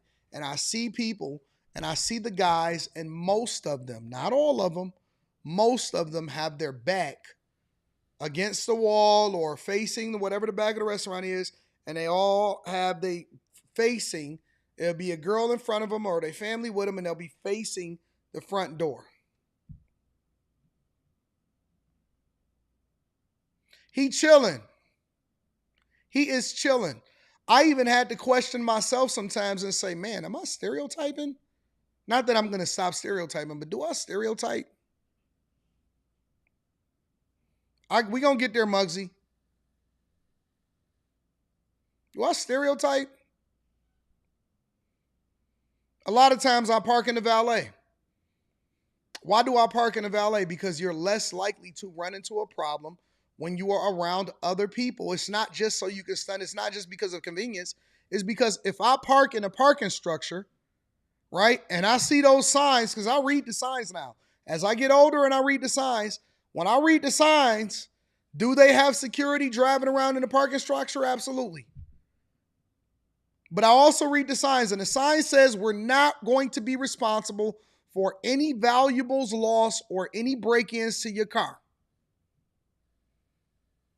So to me, that tells me that they put that sign up because somebody got broke in their car, or somebody probably got carjacked, or something happens to somebody else. So now, for me, whenever I can, I valet. Because if anything was to happen while my car is in your possession, that means that you guys are responsible for it, and something is less likely to be a mistake. You're less likely to have a mistake and something happens to you.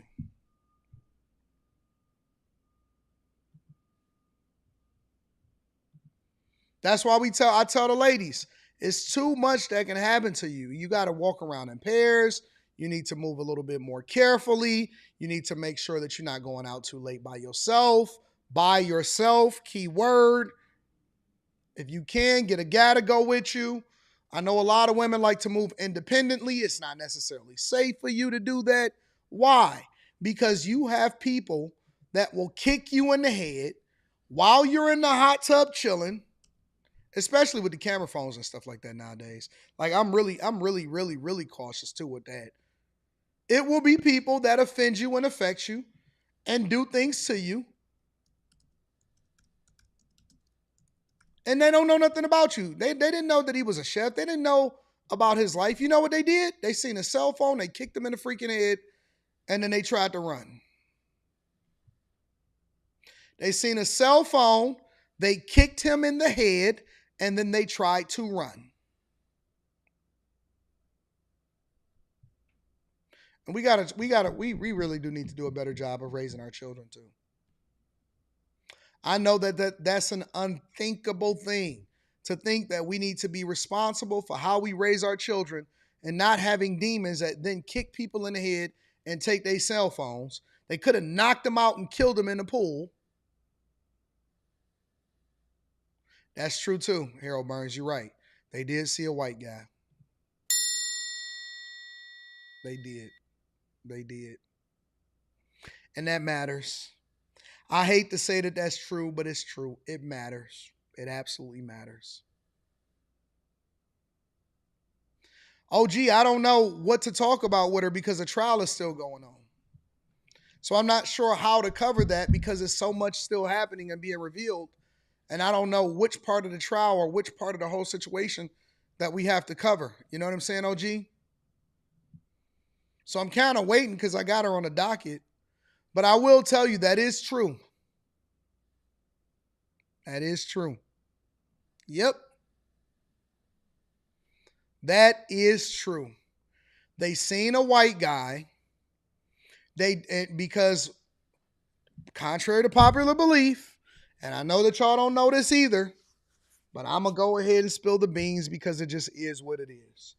White people by themselves, which is one of the reasons why I'm also question why do black people act like they scared of white people regardless of where you at? I don't care if you're in Detroit. I don't care if you're in California. I don't care if you're in Mississippi. I don't care if you're in Florida. Why is black people pretending today as though they are scared or afraid to be alone or to be around white people?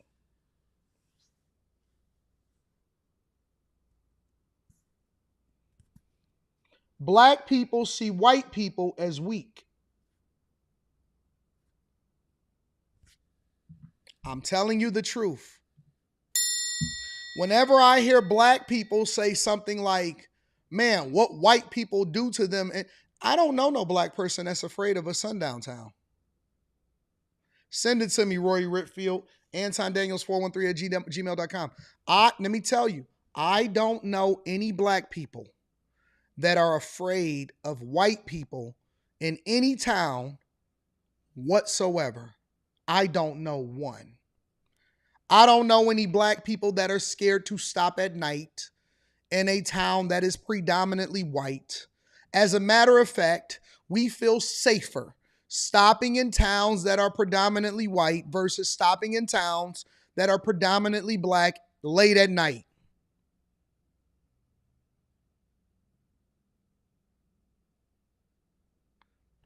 Y'all not hearing me. We are more cautious and conscious and less likely to stop in a town that is predominantly black late at night than we are to stop in a town that is predominantly white late at night. I don't know any black people personally, and maybe this is just my anecdotal experience. I don't know any black person personally that is afraid of any white person unless they work for the FBI, the DEA, or the IRS. Black people look at white people as food. Or at the very least, they just don't look at them as a threat. They'll turn their back. They're not tripping about them. Black people feel like white people can't knuckle up. They don't feel like they can really throw hands. That the fisticuffs is lacking on your end of the bargain. We feel like we can take your girls. We feel like that you're not sufficient in bed. We feel like you scared of us as a threat, and that's the reason why y'all don't want us to talk to white girls. It is the complete opposite of what these civil rights leaders and what these people that are running in the Victim Olympics try to teach y'all. Now, most of us are respectful enough to actually don't execute on the intrusive thoughts that may be in our minds, but ain't nobody scared of white people.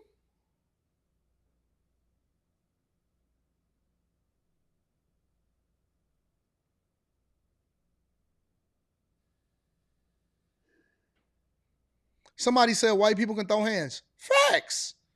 Everybody can throw hands because you don't know who can throw hands and who can't throw hands. You don't know if he's a former UFC trainer. You don't know if he's a boxer. You're missing what I'm saying. It's not that it's true. I'm not saying anything that I'm saying is true. I'm saying that instinctively within our minds, within people in the culture's minds, they don't believe you. They don't see you as a threat. They don't feel as though you can do anything, regardless of whether you can or not. That's a whole nother conversation, because I've learned in my lifetime that you just don't underestimate people at all. I don't think that anybody should underestimate anybody, and I think that everybody should keep their hands to themselves. But that's not the point that I'm making. I'm having a conversation about what the perception is. The perception is that you guys are not efficient enough to be able to do anything to anybody, and ain't nobody scared of you.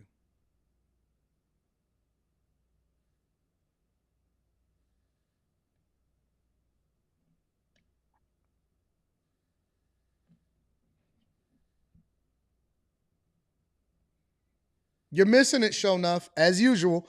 You usually miss it on the first time that I say it. You usually miss it on the second and a half time that I say it. And show enough usually catches it maybe the third or fourth time, and that's why I always have to repeat myself. It's not that it's true. It's that it's not that white people won't or can't do anything to you. It's not that there are not some white people that can't throw hands and defend themselves. The perception in a lot of people's minds, especially black men, is that they have no fear and they feel more comfortable seeing you than not.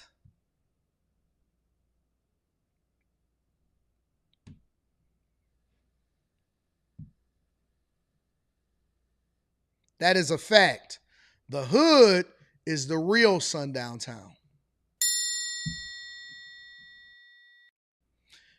We don't want to talk about that part though, because everybody want to act like it's not real. The hood is the real sundown towns. It's not the hidden parts. It's not the parts that's over there in the woods somewhere, over there in Arkansas or Mississippi or down there in the Delta. The hood is the real sundown towns. Boy, your body will be in a bando for months, and ain't nobody gonna find you until some developer comes speculating, thinking that they can change the hood into something that is not, and changing the entire zip code, and they gonna find your body in a bando, and they gonna have to identify you by your teeth.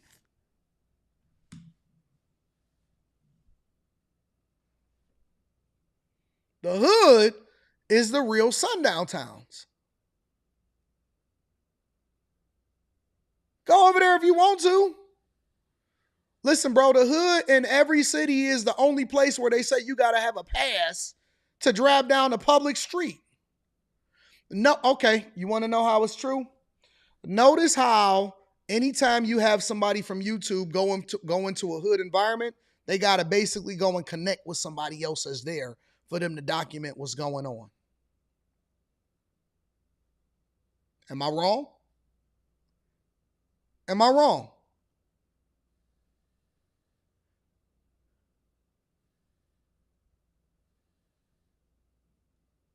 You can't stop at certain places, certain gas stations, certain places at night. When you go into certain places that you're not familiar with.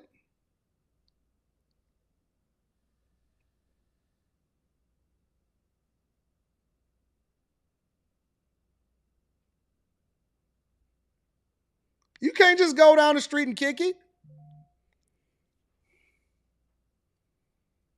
We always like to talk about these other places and stuff, but people ask me for directions all the time. Oh, how do you get here? How do you get there? Can I just go there? No, you don't want to go that way. I don't want to go that way. Nope, not that way. Not that way. Go that other way. Go that other way. Now tell me I'm lying. Tell me I'm lying. Tell me I'm lying. They got whole movies for it. Training Day. Got the pigeons up there. Got their own security. I feel comfortable riding through any trailer park in the United States of America. And I done went through and I done documented and I done went through all of the hoods and all of the abandoned places. And I will tell you, of all of the places that I've traveled, I have never felt uncomfortability in any place on earth that were predominantly white. Hey, what's going on? So I see you ain't got no teeth. So what's happening over here? What's up with all of the industry over here? Why did all of the jobs leave? And they walk up with no teeth on the bottoms. Yeah, because, all they do is sell drugs over here, and everything is, I'm just waiting on the cavalry to come in and fix everything going on. No teeth, overalls, flannel shirts, boots, and meth, and crackheads everywhere. Like, go a sundown town. Man, you lied to me. All I see is poverty. You say sundown town, I say poverty.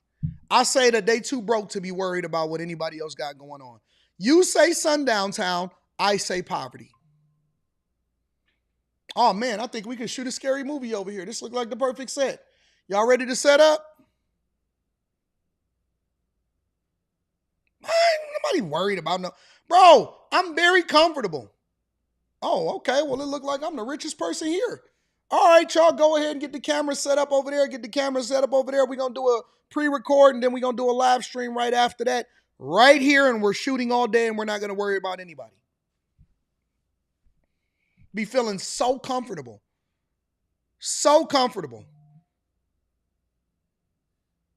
So comfortable. I done drove through all through Upper Michigan where they say the KKK is. Like, all I see is meth heads, poverty, and brokenness. I don't see nothing. All I see is people trying to figure out where they're going to get their next meal from and how they can get their next food stamp card deposit so that they can go and sell them so they can go and get some meth. I don't be, bro, name. Okay, I tell y'all what. I'm going on tour in a month and a half, 2 months after I get done finishing these projects. I'm going to be done with all 4 of them in 2 months, less than 2 months. Give me a list of y'all favorite scary places that y'all think that white people are holding it down at to where black people don't go to. Give me a list of them. I'm going to go ahead and do a tour, and I'm going to be very comfortable. Give me a list of your toughest white spots. You can't even name none right off the top of your head. I can name a ton of spots of the black community. South side of Chicago, Red Zone over in Detroit, Overtown over in Miami, Little Haiti over in Miami, South Central LA, Compton, Long Beach, O Block, some of these places in the Bronx. I know some hoods in Houston, right? I know some hoods in Houston. I know a whole lot of places that I could just name right off the top of the bat. All right, listen, we got to be a little bit more careful about where we go.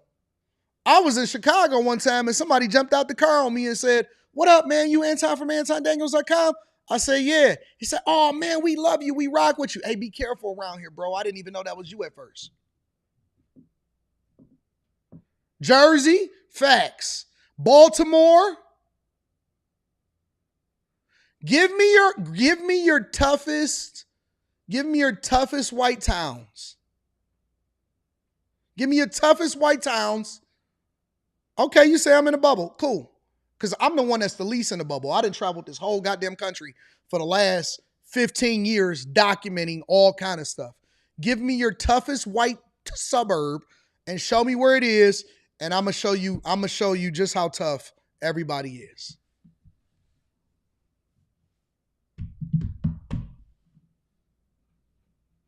Go to Centennial, Colorado.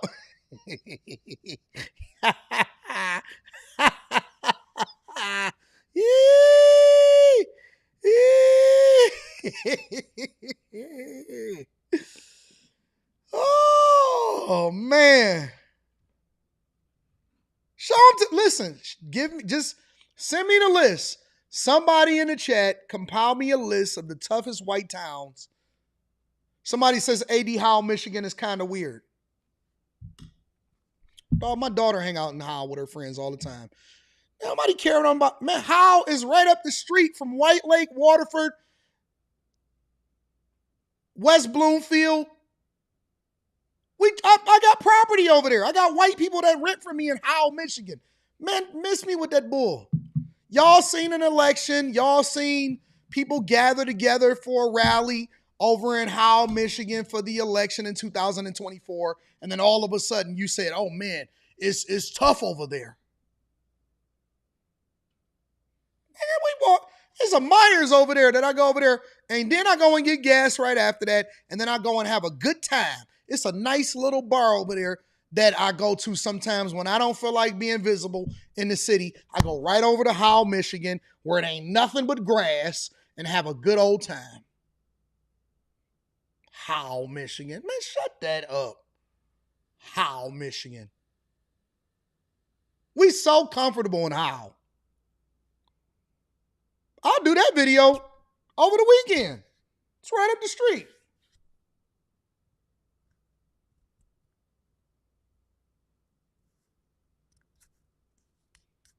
All right, make the list. Make the list. Send it to me. And then we're going to go from there. Because it'll be a good series. The Appalachians will cook you. Man, let me tell you something. Half of them people over there in the Appalachians got one arm. They own kids is locked up in the basement somewhere. They cannibalists eating each other's toes. Half of them is on food stamps. And then the other half of them is incest children. And that's why they got one eye doing like this. They starving. All up and down the Appalachians. Going all the way through Tennessee and all the way back up, they over there starving. Starving out their minds and having sex with they cousins and their nieces. Having all kind of kids. Mama busting down the son before he even get old enough. Everybody coming out drooling. Don't know why they drooling because you your daddy's daughter. You your daddy's mama's boyfriend's daughter. That's why. The Appalachians. You know what type of poverty is in the Appalachians? Take my Cybertruck and drive right through there. Doof, roll right through one of the one of their campsites.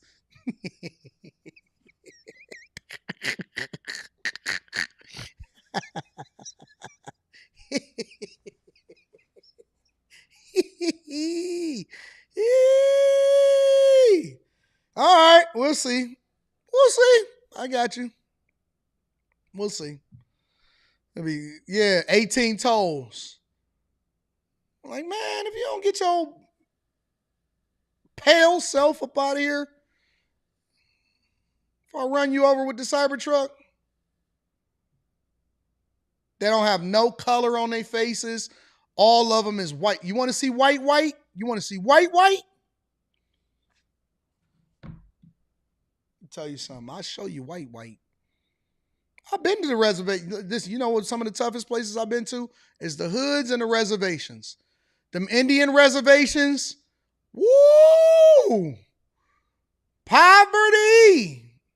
Black people don't, let me tell you something, bro. Hold on. I know we're going to get to the rest of this story. I promise you we're going to get to the rest of this story. But I could take my time because it's the morning show and I stream for over 4 hours. Bro, black people don't even really know poverty. Our poverty and the thing that we complain about because we the loudest people that's in the room right now, our hoods and what we think is poverty, because we still got opportunity. We can still go to school. We can still catch a bus. We can still get to the rich side of town. We know where the rich side of town is. We got access to the rich side of town is. The bus goes to the rich side of town. And anytime that we get a little bit of money, we're going to take our girl to the rich side of town and be able to go to the restaurant. Bruh, these white towns and these Indian reservations, the devil has gotten a hold of them.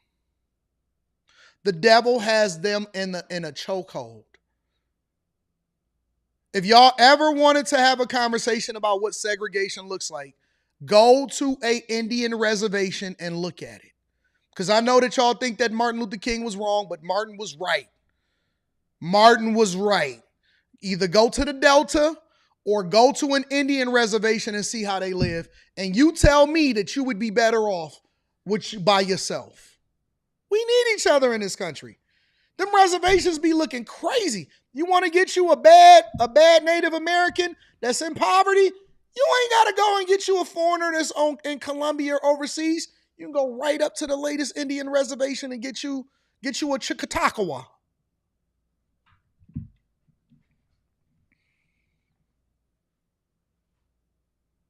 Go get you a Choctaw. Right up the street.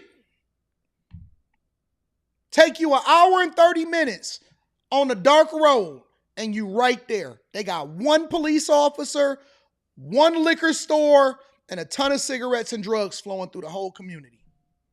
And they all get a check. And it be looking just like World War III in that bitch. It be looking crazy. It be looking crazy out there. And I said, Jesus.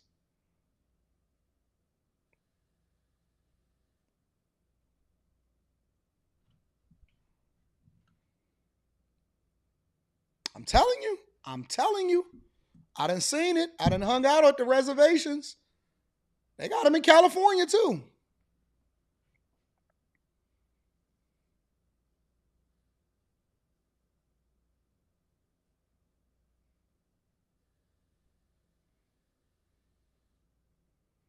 All they got is a casino.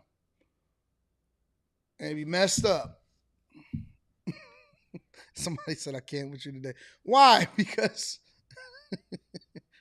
I'm telling the truth.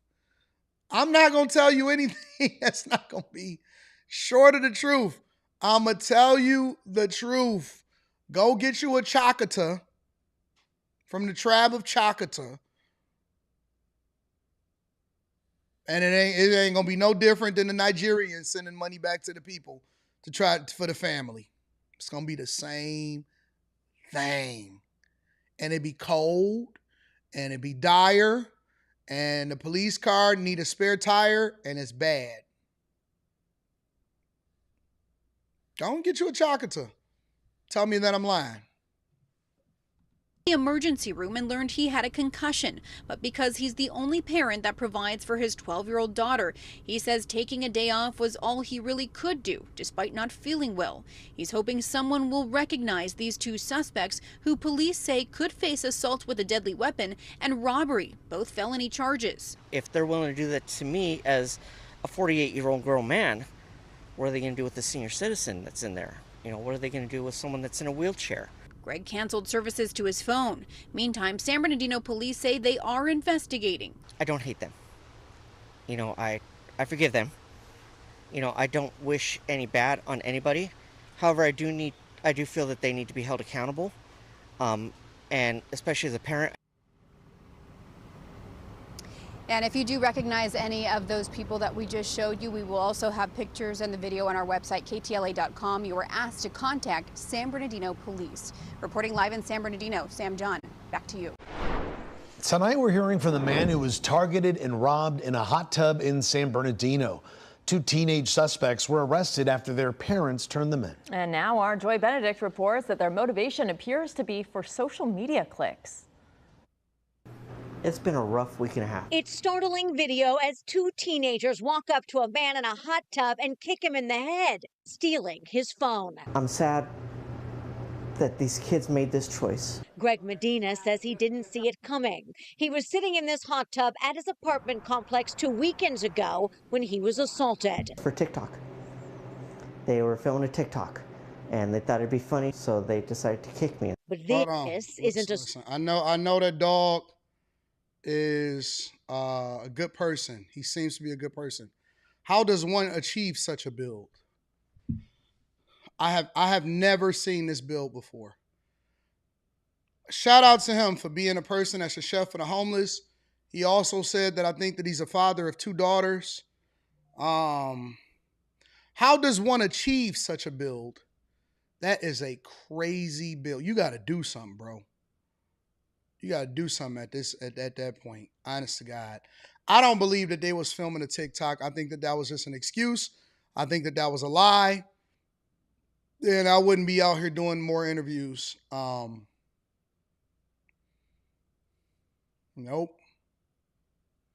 That's a crazy build. I have never personally, not in recent memory, just right off the bat. Somebody said something.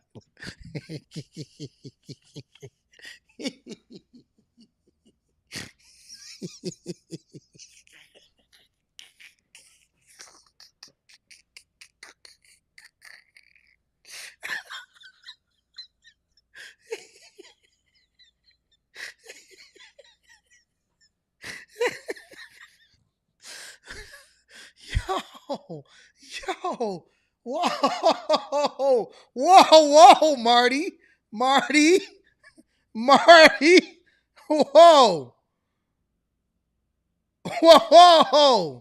Marty, Marty, that's a wild joke.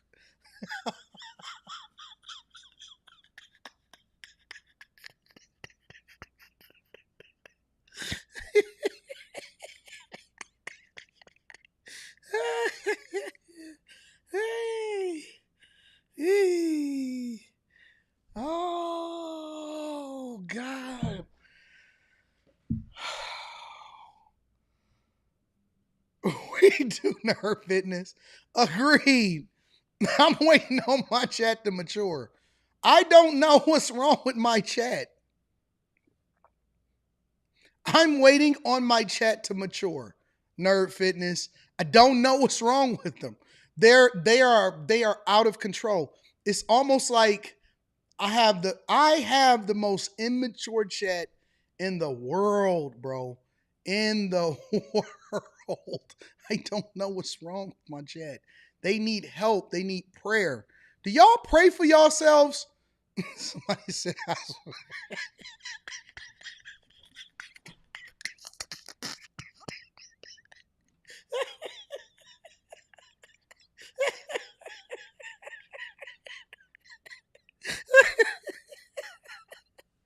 oh, God. Oh, Lord, how are we going to do this show?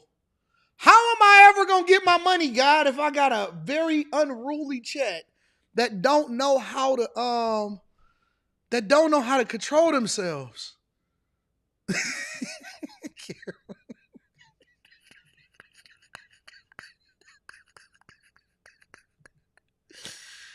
Oh, God. It is hot. It's hot. It's hot in here all of a sudden. Woo! Might have to turn up the air. I'm going to the gym today. Not about to catch me out here looking crazy. I'm going to the gym, bro.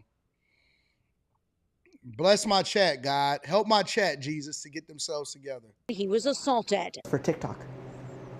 They were filming a TikTok, and they thought it'd be funny, so they decided to kick me. Ain't no This TikTok. isn't a story of hate or anger. It is one of forgiveness. He said, my boy's one of the ones that assaulted you. He got a nice haircut, though. He got a nice haircut. I think he would make a good person. You know, I think he would make a very happy person to be with. Y'all just some wild boys in the chat. I don't know what's wrong with y'all. I'm getting off of this story because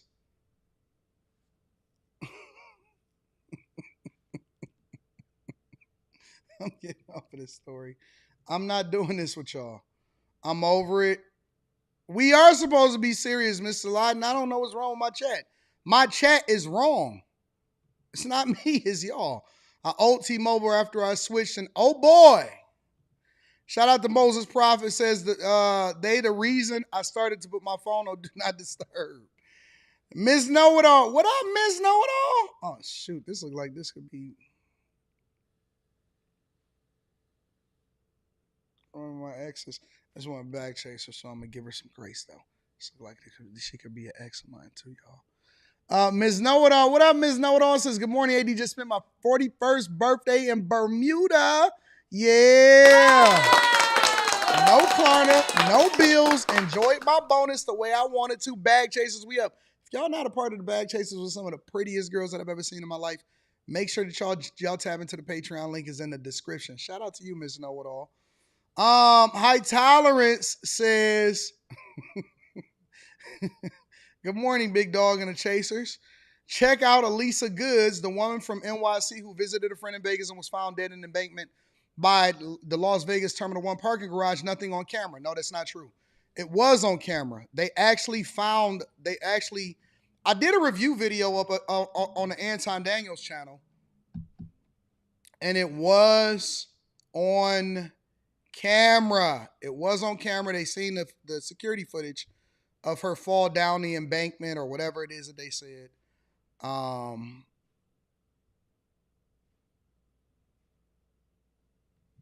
Somebody said, I heard you, gang. Yeah. Turned into the Gang Twins. I did a review video on it. Shout out to Elisa Goods and her family, man. I hope y'all get some kind of closure from that. John McGuire says, I'm guessing I'm older than you, Anton, and my days of fighting are long past, but when did a head kick become norm? In the hood, baby. In the hood, baby. Mr. Lott says, facts. I'm comfy in Livonia, Howell, etc., but not in Highland Park. Yeah, don't be in Highland Park in the nighttime. Either you're going to get robbed or you're going to get fucked. Y'all not hearing me. If you are in Highland Park past a certain time, you may get robbed if you're not from there. Or you may get bussed down. One or the other. Or both. A, B, or C, which is A and B. Okay? Wesley Turner in the building says, when they filmed the Wild Style documentary at NYC back in '89, the reporters had to get clearance from the gangsters in the hood in order to film. Spaces, what up, Spaces? Says, you speaking facts right now. I'm in Wyoming with a 1% black population, and the people out here are some of the nicest, most no-teeth having people that I've ever met. Country Boy Finesse says, it's true, AD. Vanilla folk treated me better than the ninjas, and you can call them at 3 a.m. and be ready to help you. Ninja folk always is straight to the voicemail. Oh, I'm telling you, they will take your boy butt down there, your boy virginity. Spacer says, I also went to an Indian reservation out here in Wyoming, and a reserve makes the hood look like the suburbs. Boarded up houses, abandoned cars, and trash everywhere. Nick T. Life says, man, I drove through an Indian reservation when I was in Arizona, and it looked straight like a cowboy movie. And it be standing in time, too. Those residents said, my dog, let me get my dog, make the hood look like the suburbs. Mr. Lott says, definitely built like the Mucinex monster. Caramel Wonder says, bros built like that. Steve Montage Official says, fam built like that. Rax from Texas says, he looked like he can't cook. Latrell M says, the front bottom looks crazy.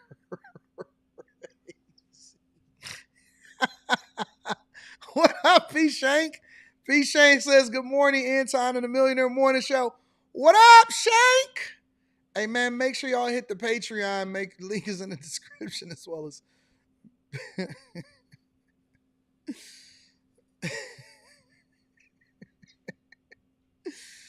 Yo, make sure y'all hit a like for the algorithm, subscribe to the channel, and turn on your notification, man. Let's get into it, man. Stephen A.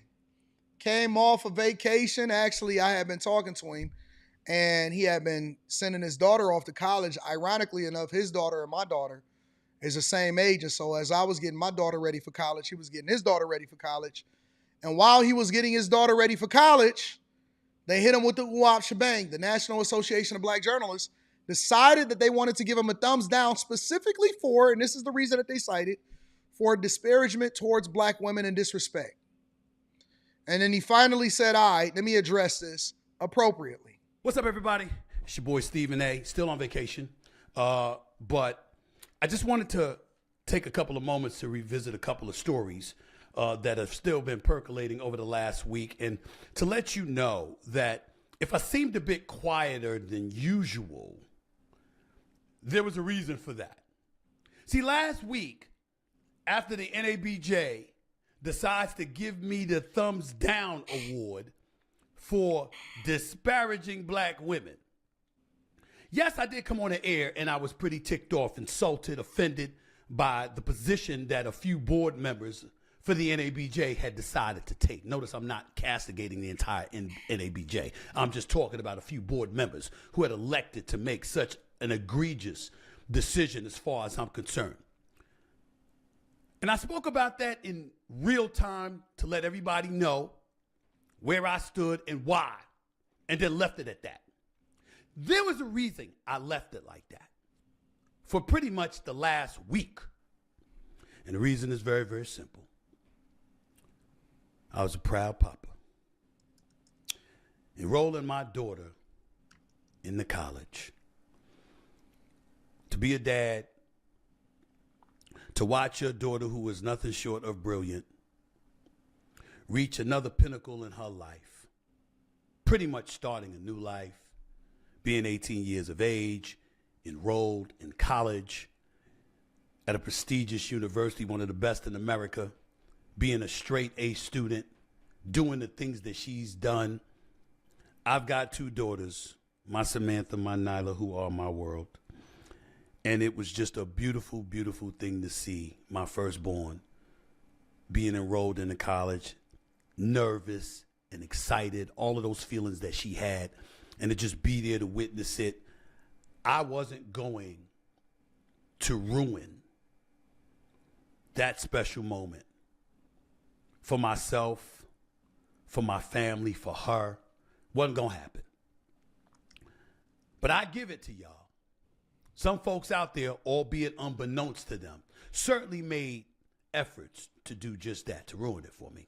Because you see, when I found out about the NABJ's ruling, it was last Friday. It was about 11 days ago. Ladies and gentlemen, when I found that out, when I got the text messages and I saw it online, it came to me while I was out to dinner with my daughter. And I was highly offended by that. But I let it ride, and I let it subside for a few days, and I let it sink in. Because when I want to be, I can be very calculating.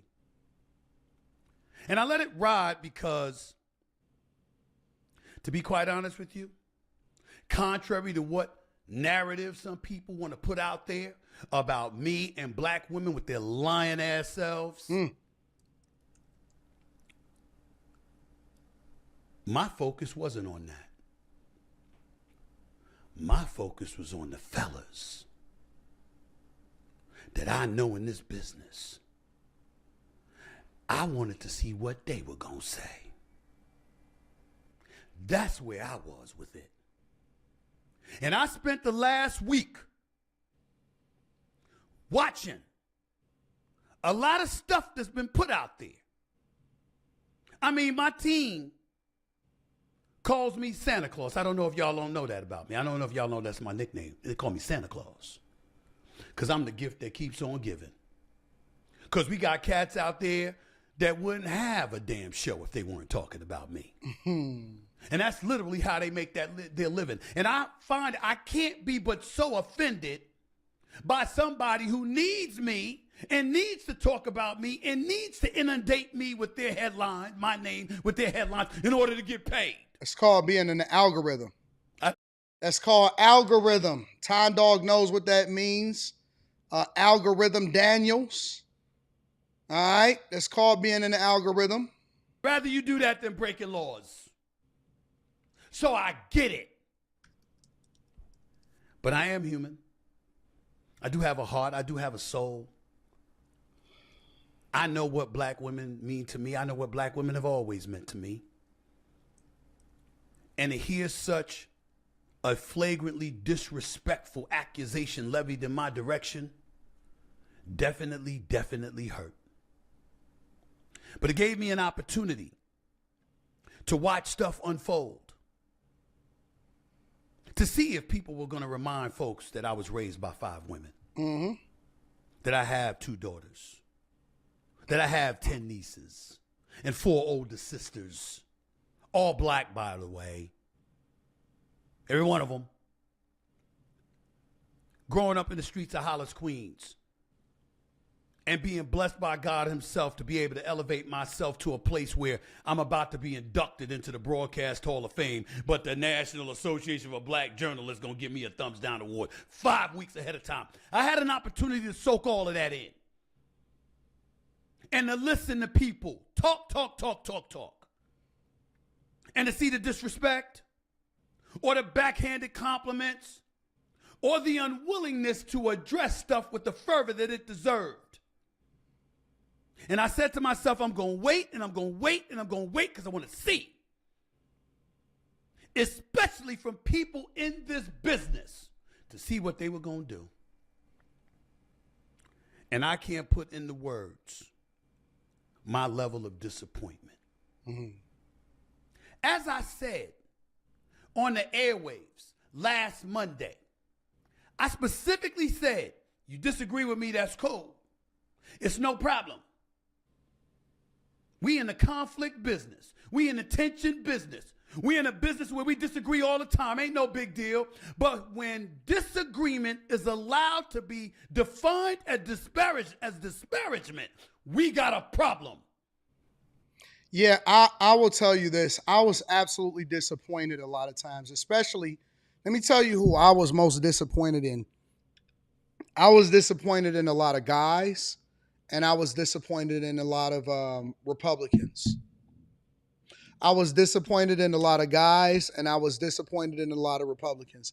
And I went and I actually seen and I watched different people's live streams, and most people, and this is why I have to just stand on my own and just be in my own space, and I just take people at face value and not just based off of the fact that they Republican or Democrat or black or white. I have to look at your individual content to see how you move. And most people actually reacted to it based off of what other people were saying about them because it's a popular thing to talk about instead of talking about it in truth. Right? And what do I mean by that? There were people on the Democrat side and on the Republican side that bandwagoned, and they didn't even objectively give their own thoughts. They just said what they heard other people say because it was a popular thing to say, and it was a top story at the time that the National Association of Black Journalists gave them the thumbs down. They didn't do their research. They didn't better understand it. They didn't react to it based off of what was said. They react to it based off of how they felt. And actually, it's so funny because unpopular opinion, but very, very, very well-known understanding is that there's a lot of Republican people, black people and men that are absolute simps. Absolute simps. 1,000% simps. And so when you talk about or you talk with somebody based off of where they stand politically, yeah, they can give you all of the talking points on, you know, what they voted for, what policy, the big, beautiful bill, immigration into the country, all of that stuff, right? But being a sucker for women and being a hater of a person based off of how you feel instead of being able to react to something objectively on what is being communicated is two different things. Two different things. And when you throw women into the mix, for whatever reason, it starts to scramble people's brains. And a person that's going to make a decision based off of their feelings and their emotions, when you start to throw women into the mix, that knows no bounds. It knows no political party. It knows no political party. And I actually agree with when he said, I was paying attention to how the guys was going to react to it.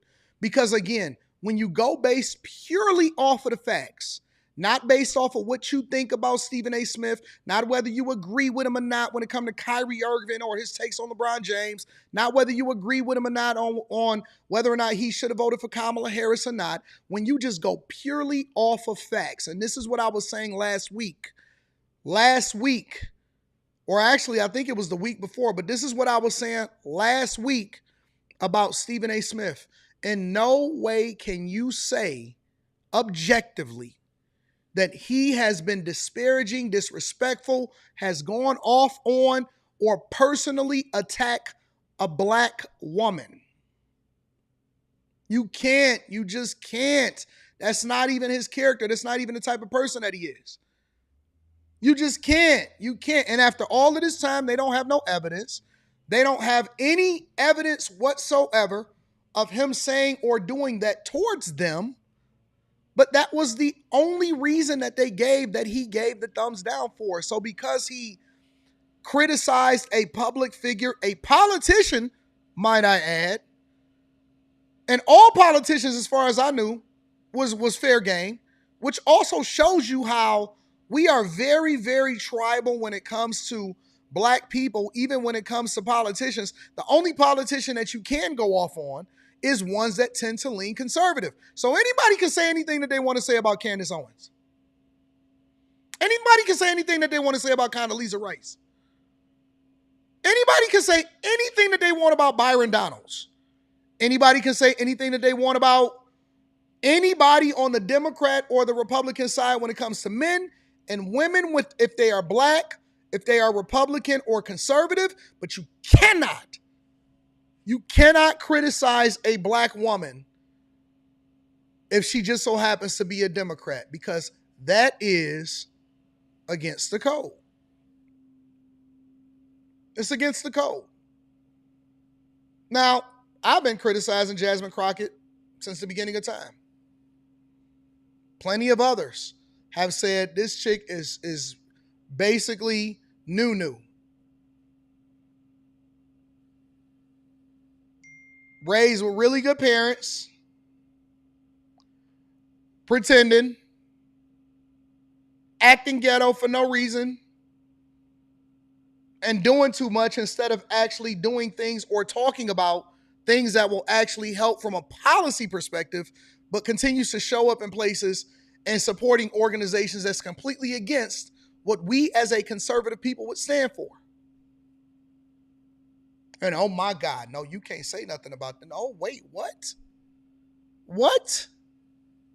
No, never.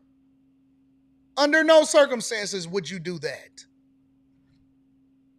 No, I can't believe it. And they wasn't talking about her personally. They were talking about the way that she acts as a legislator, as a person that is getting paid with taxpayer dollars to do a specific job. You're not above constructive criticism for how you conduct yourself as a legislator, as a person that is getting dollars for the American people. But guess who they went after? Guess who they went after? They went after Stephen A. Smith. And you know why they went after Stephen? Want me to tell you the real reason that they went after Stephen A. Smith? They went after Stephen A. Smith because they knew that Stephen A. Smith don't punch low. They know he not gonna go to hell with it. People feel safe going at Stephen A. Smith, not only because he's super popular, but also because they don't feel like he can cross a line or a certain boundary because he is one of the highest paid people over at ESPN. Listen. I'm the person that get into the mud, and I'm the person that's going to tell you the truth. I don't have to sit here and pull no punches, right? They know that it's only a certain level that he's going to go to, not only because he's in general, right, relatively as far as what you know on the outside looking in, a cool, nice person, and he can't or he won't, in their mind, ever get to a point to where they're going to really, really punch him below the belt. So they can say disrespectful things, they can accuse him of stuff, and then they feel comfortable doing it because they don't think there's going to be any backlash or repercussions. See, I'm different. It's certain other people that's different. We don't feel like we got no strings on us. We all try. And it was strategic too. It was very strategic, and it was a well thought out strategy, and they knew what they were doing, and they knew that he was only months away from being inducted into the Broadcast Hall of Fame, and so they wanted to steal his light and steal his thunder and make sure that they embarrassed him and tried to disrespect him or tried to disparage him. And I'm going to tell you another thing that they do. All right?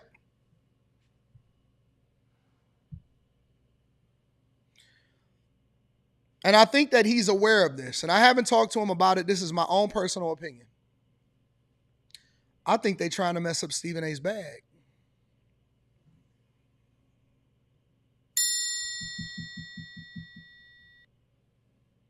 They trying to bait him. They trying to get him to do something that's completely out of character that'll mess up his bag. Yes, they are. That's how evil people are. That's how hateful people are.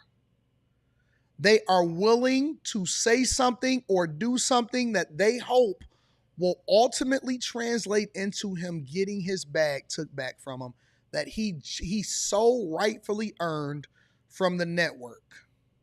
They want him to make a mistake. They want him to stoop low. They want him to stumble. They want to bait him into saying something crazy. They want him to go off the cuff. They want him to get out of pocket, and they are looking to actually do him dirty. And that, my friends, is probably the most egregious thing that you can think of.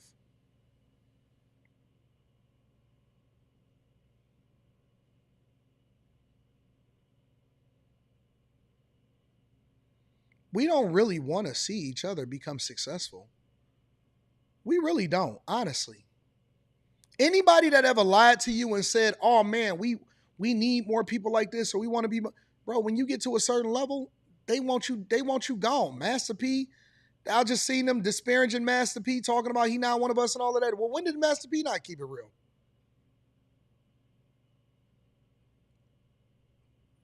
They're plotting on his downfall. They're plotting on his downfall because they don't like the fact that Stephen A got 100 M's. Bro, what?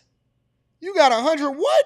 They not Bro, look, before this ever played out, when Stephen A got his 100 M's, how come everybody was quiet and nobody actually reacted to it and said, man, congratulations, Stephen A, you got your 100 M's?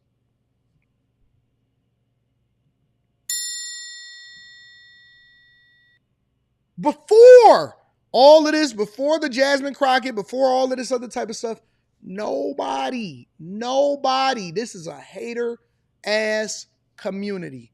Nobody came out and said, man, congratulations, Stephen A, from getting your bag. It was, yeah, man, he got his 100, yep, I see, yeah, 100 million.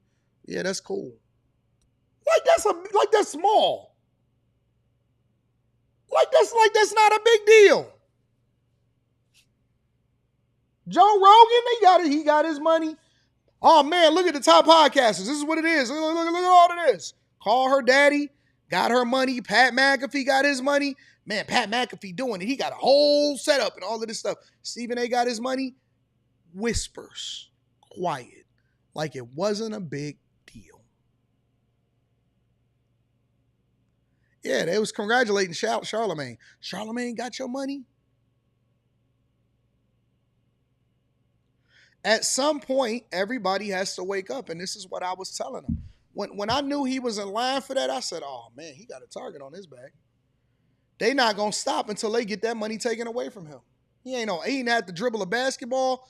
As far as on the NBA court, he didn't have to catch a football on a field. He didn't have to spit out a rap song and say, murder, murder, murder, kill, kill. Oh, hell no.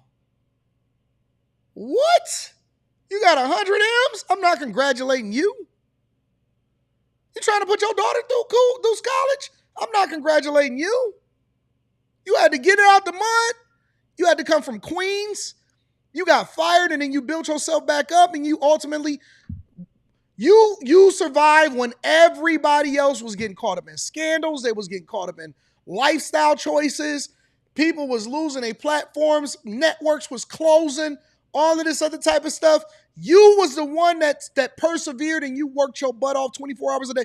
I remember seeing Stephen A. Smith on TV He would just do something in the daytime, and then he would be there late at night during some kind of NBA playoff game, and he would be getting it. He would be working his butt off. And nobody did a report. They did not do a top sportscaster's earnings. They didn't do none of that stuff. He got a bag, and then he started trying to put everybody else on. He was recruiting Shannon Sharp. He went and got Cameron on a private plane. He went and got Cam Newton, and he was trying to make sure that he was taken care of. He continued to support Ryan Clark and the whole 9 yards, and they didn't say nothing. You know what they told Stephen A to do? Hey, man, why you ain't take a pay cut so that somebody else black can stay on the network?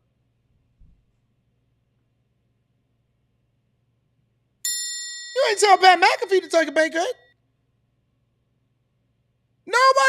Nobody has ever told anybody to take a pay cut instead of Steve. What do you fucking mean he got supposed to take a pay cut? Why does he have to take a pay cut? We have never asked anybody in the history of sports journalism and broadcasting to take a pay cut except for Stephen A. Smith. You may not agree with him, but you can't deny his work ethic. You can't deny that he a hustler. You can't deny that he grind. You can't deny that he don't work as hard as he worked. You can't deny that he hasn't been number one over 14 years in a row on First Take. You can't deny that he's been carrying the platform on his back way before Pat McAfee ever got his deal.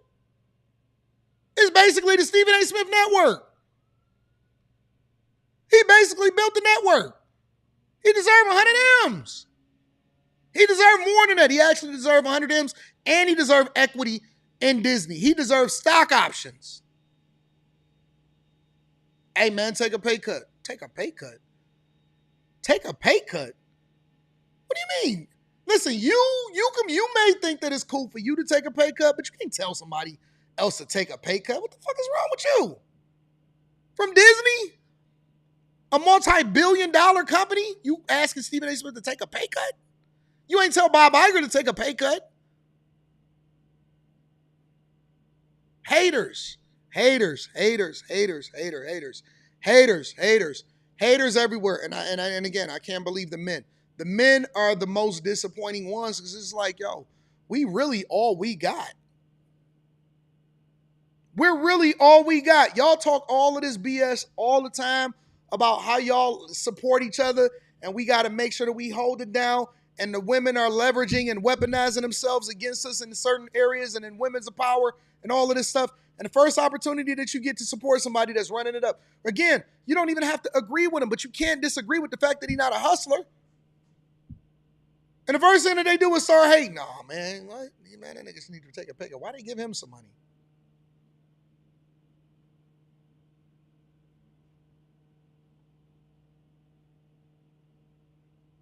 Can't believe it.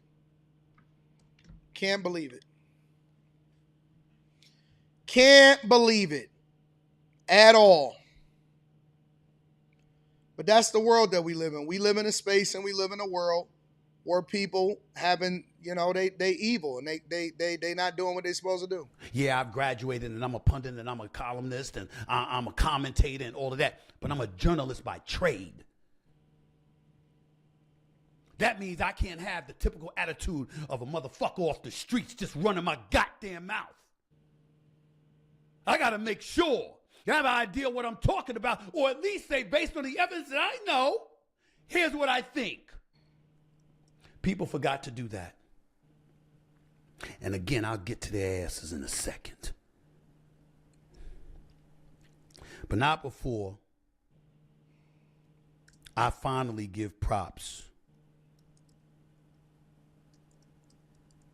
to somebody else.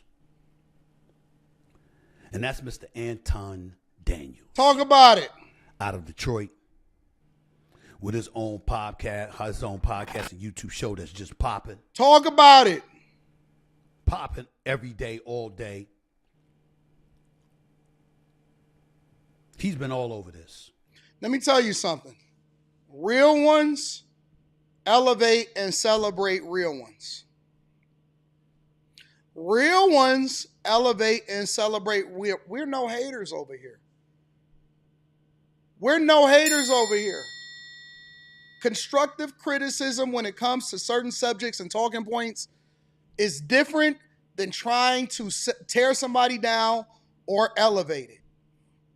than trying to tell somebody down and elevate them. We real ones over here. We don't hate. We don't try to limit nobody's bag or money or any of that type of stuff. We keep it 100% of the time. And when I tell you that he's a real one in real life, it's the truth.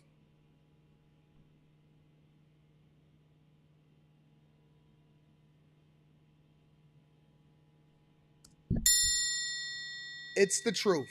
It's just real. Now, I know that bothers some people, but it is what it is. And to be quite honest with you, he's gone beyond being fair. I mean, when I talk about gratitude, genuine gratitude that I feel for somebody, for really holding it down for me when he absolutely didn't have to, it's this brother here. I'll never forget it as long as I live. I'll never forget it, and I'll never forget him. My appreciation for him knows no limits. And here's... Y'all know what I said about it. I don't need to bring it up. You know what I said about it.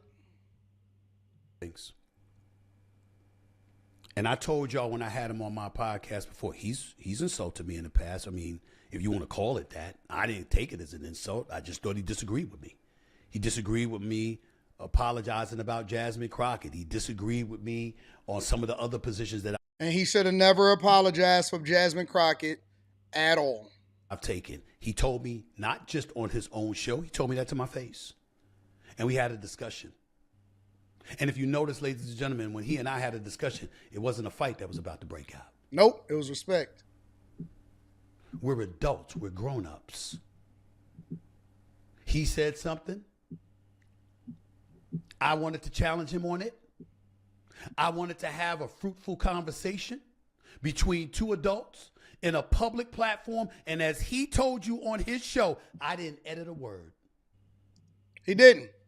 He keep his word. He say exactly what he gonna do and what he gonna say. And it's just 100%. Again, they still have not come with any receipts.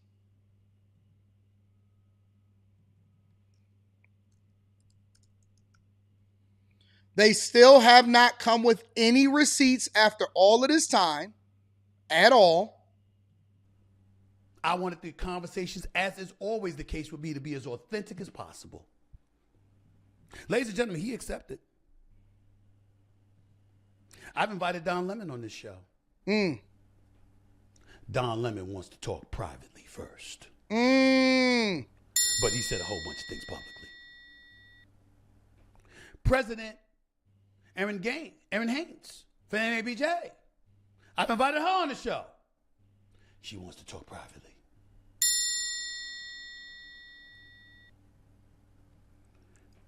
After she spoke publicly. I've invited Jasmine Crockett on the show. Crickets, I ain't hear a word. I've invited Kamala Harris on the show. Crickets, I ain't hear a word. Publicly. Privately, Kamala Harris and I already met face to face. Over a year ago. 2 hours. Why he brings that up? Michelle Obama has been invited on this show. Haven't heard a word.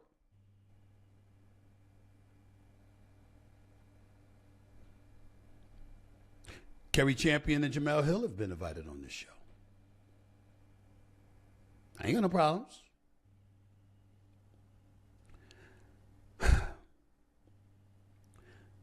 Ladies and gentlemen, I don't have time to have hate in my heart.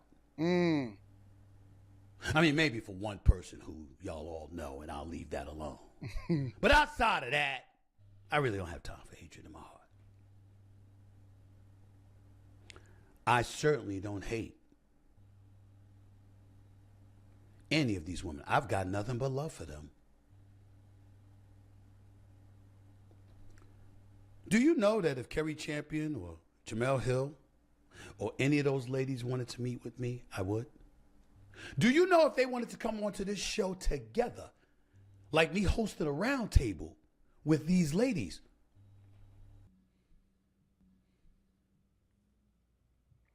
Sorry about that, y'all. We back. They don't deserve it. I don't think that they deserve it because everybody wants to have a private conversation instead of having a public dialogue. And, you know, they pretend like they really in his favor and that they really rocking with him, but they really not rocking with him. And so I just don't think that they deserve it, even though he has a bigger heart and he actually has a bigger perspective in which he's trying to, you know, hold it down and all of that stuff. I just don't think that they deserve it, personally. I don't think that they deserve it. Make sure you guys hit a like for the algorithm, subscribe to the channel, and turn on your notifications. If you see this right now, can you send me all of the Cash Apps for whatever reason? You know how it is. Whenever we have that lag that I have to, you know, I want to make sure that I acknowledge the people.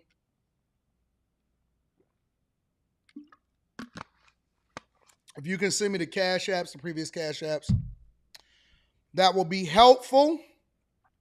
Make sure you guys hit a like for the algorithm, subscribe to the channel, and turn on your notifications. I want to go over to one more thing really quickly. Let me close this out real quick. Give me a second.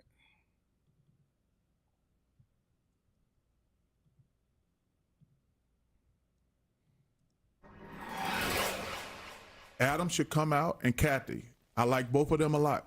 Women can there's no transgender people going to play in the WNBA. If you don't like it, kick rocks. The WNBA is for women only, period. I'm always support the gay community and the transgender, but that doesn't mean they can play sports against women, period. What refreshing common sense. Amid the ongoing fight to protect women's sports, the WNBA reportedly says former NBA players Enes Kanter and Royce White are ineligible for the 2027 WNBA draft. Front Office Sports reports the WNBA made that determination, but didn't explain why. The league's unnamed sources dismissed the duo's draft declarations as, quote, simply publicity stunts, saying they don't want to give oxygen to an effort to mock or demean the league. The WNBA has seen nothing but controversy over the past few months, from protests over male inclusion in the female sport to the league not defining what a woman is. Kanter says if being female is one of the league's rules, he's ready to play. Are you a trans woman? Listen, Section 13, right? Article 13, Section 1 says if you identify as a woman, then you're allowed to play. So you are identifying as a woman tonight? I identify as a woman, sure, yes. Okay. So I can play. But they're never going to let you play. Why not? I mean, that's the rule. That's the rule that they put, and I'm just following the rules. Jeremy, I love that he's exposing the ruse that is the lack of. So basically, they just ruled. I think that Charles Barkley understand it, and Charles Barkley understand where his bread is buttered. But the league basically called a league source of the recent declaration that that is just simply publicity stunts, and said that they are not eligible. They ruled Enes Kanter and Royce White ineligible to be able to play in the NBA, but they still have within their own rules, their own rule book, that if you identify as a woman, that you could literally declare for the WNBA draft and also play against women as a biologically born man. Isn't that funny? Isn't it ironic that they've changed the rules for thee, but not for me? And let me tell you why.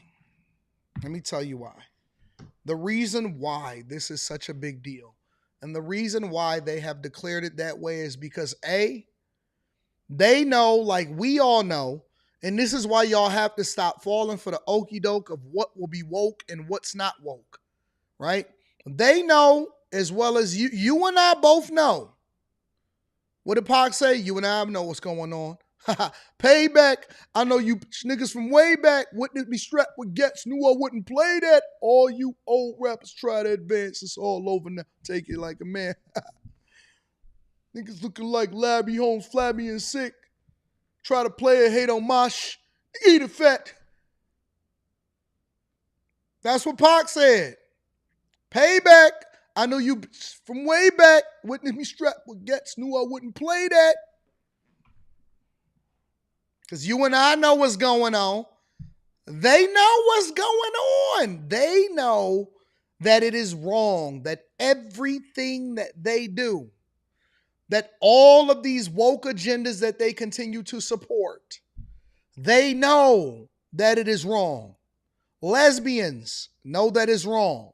The queer community know that it's wrong. Trans men know that it's wrong. Heterosexual men that support the trans community know that it's wrong. Conservatives know that it's wrong.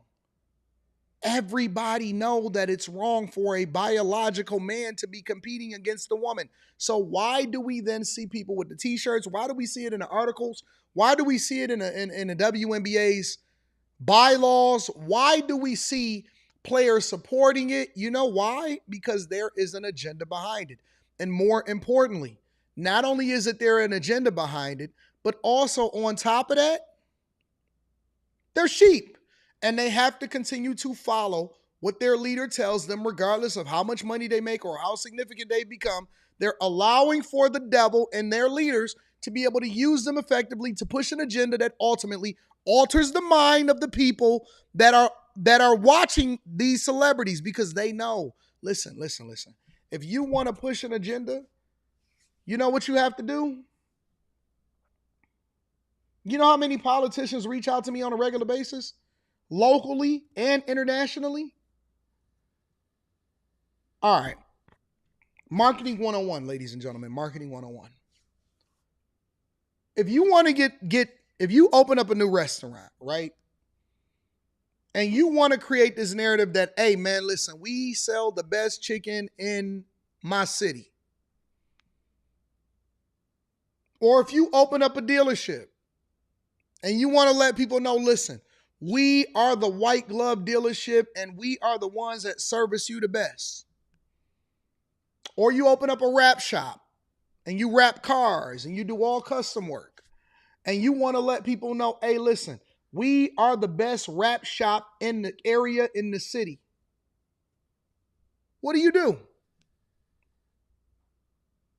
What do? You do the same thing that Nike did when they got Jordan and LeBron and Kobe.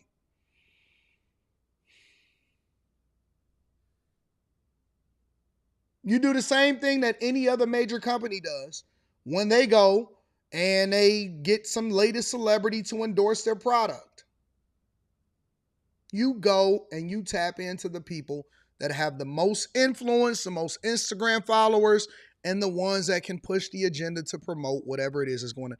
Bro, none of these players went to WNBA games because they were interested in seeing what the latest WNBA player was doing. They were doing it as an agreement with the NBA, the league that promotes them and their brand and pays them their paycheck, to go and sit courtside to pretend like they were actually interested in women's sports. And you know what you suckers did? Y'all went and y'all acted like y'all liked women's sports too. Oh man, wait a minute. What's going on in the WNBA? They promoted it. They promoted it through sports figures. They promoted it through influencers. They promoted it through social media. They promoted it. That's what they did. And so anytime that any place has an agenda, what do? They promote it. They promote it overtly. They promote it covertly. They get people that are influencers. They get people that are paid influencers. They get people that's not paid influencers that just want to be down. And everybody promotes the same thing over and over again. And that's the way that you start to mess up and change culture. That's how you start to change culture, is because nobody can really think for themselves. And so you know what people do? People look for a person that they actually believe in, not so that they can get the truth from them a lot of times, but so that they don't have to think for themselves. People look for people with integrity or people that they believe in because that is the person that they know or that they feel within their heart, right or wrong, is going to give them what they think is the truth, which is why it's so dangerous to live in an echo chamber. The danger in living in an echo chamber is that when you don't have anybody that thinks for themselves, even if you rock with me, what do I encourage y'all to do? Tell me y'all honest to God thoughts. Most of the time, even with mundane things that goes on in my life or changes that I want to see on the platform or whatever, I don't just implement it and say, hey, y'all, this is what we going to do. What do? I tap in with y'all and I say, hey, listen, what do y'all think about this idea? What do y'all think about me streaming on this day? What do you think about me going, you know what? I don't think that makes sense. Hey, y'all, what do y'all think about even stuff that goes on in my personal life?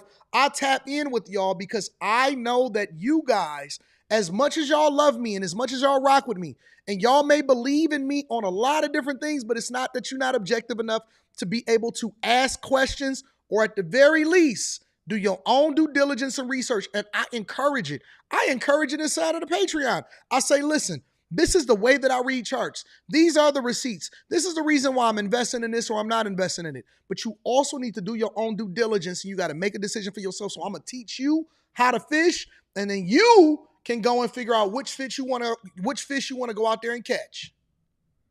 And I tap in with the people and I say I don't censor people inside of the chat. They got a difference of opinion. And as a matter of fact, our moderators don't even censor people because I don't want to operate in an echo chamber because I'm not trying to push an agenda. I want to educate you so you can think for yourself and make smart decisions and leverage the insight and information that we come up with so you can make a decision for yourself. And the reason why this is problematic is because they are pushing an agenda and they don't like when people disrupt the timeline. This is the TVA out here. They don't like when people are disrupting the timeline of what they got going on. That is problematic. That is problematic. That is a problem for them. And so they're going to then say that, hey guys, you guys are not eligible to play in the WNBA, and they're not gonna give an explanation, because if they did, it would go against the very agenda that they've been pushing, and it would show them to be hypocritical. So now they're using their authority, hoping that this eventually goes away, to say, hey guys, we don't owe you an explanation. We just not gonna allow for you to be eligible, but we still gonna push this agenda that's not good for you, your kids, or the culture. And this is why the devil is so dangerous. This is why it's so dangerous. Somebody mentioned Marvel inside of the chat. Why did we start going against a lot of the movies and the movie houses and Marvel and Disney and all of these different places? Because we are smart enough to notice that they were trying to put all of these female characters, She-Hulk, Captain Marvel, all of this bullshit in front of us. They were trying to push this narrative and this agenda. And we called it out for what it is. And we said, man, we don't want to see that garbage. We want Deadpool. We want rated R. We want blood, guts. We want men's movies. And we want to be able to take our girls to go and see them. Because we noticed the woke agenda that was attached to it. And so we started disassociating ourselves with it when we seen that they was trying to push an agenda. Hey, man, I'm not doing this no more. Hey, man, I'm not being bothered with this. Hey, man, I don't care about this. I don't want to see that nonsense. We not listening to this. What is this?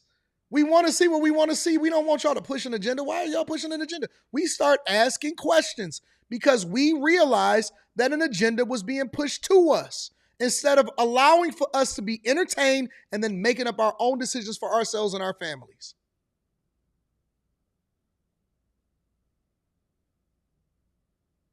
It's facts. It's the facts. It's just real.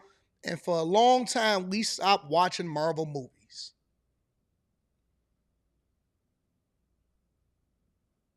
Because we don't, and this is why y'all have to be careful. Even when you follow people, it's okay for you to still follow them and disagree with them and not agree with everything that they say. I don't want you to agree with everything that I say.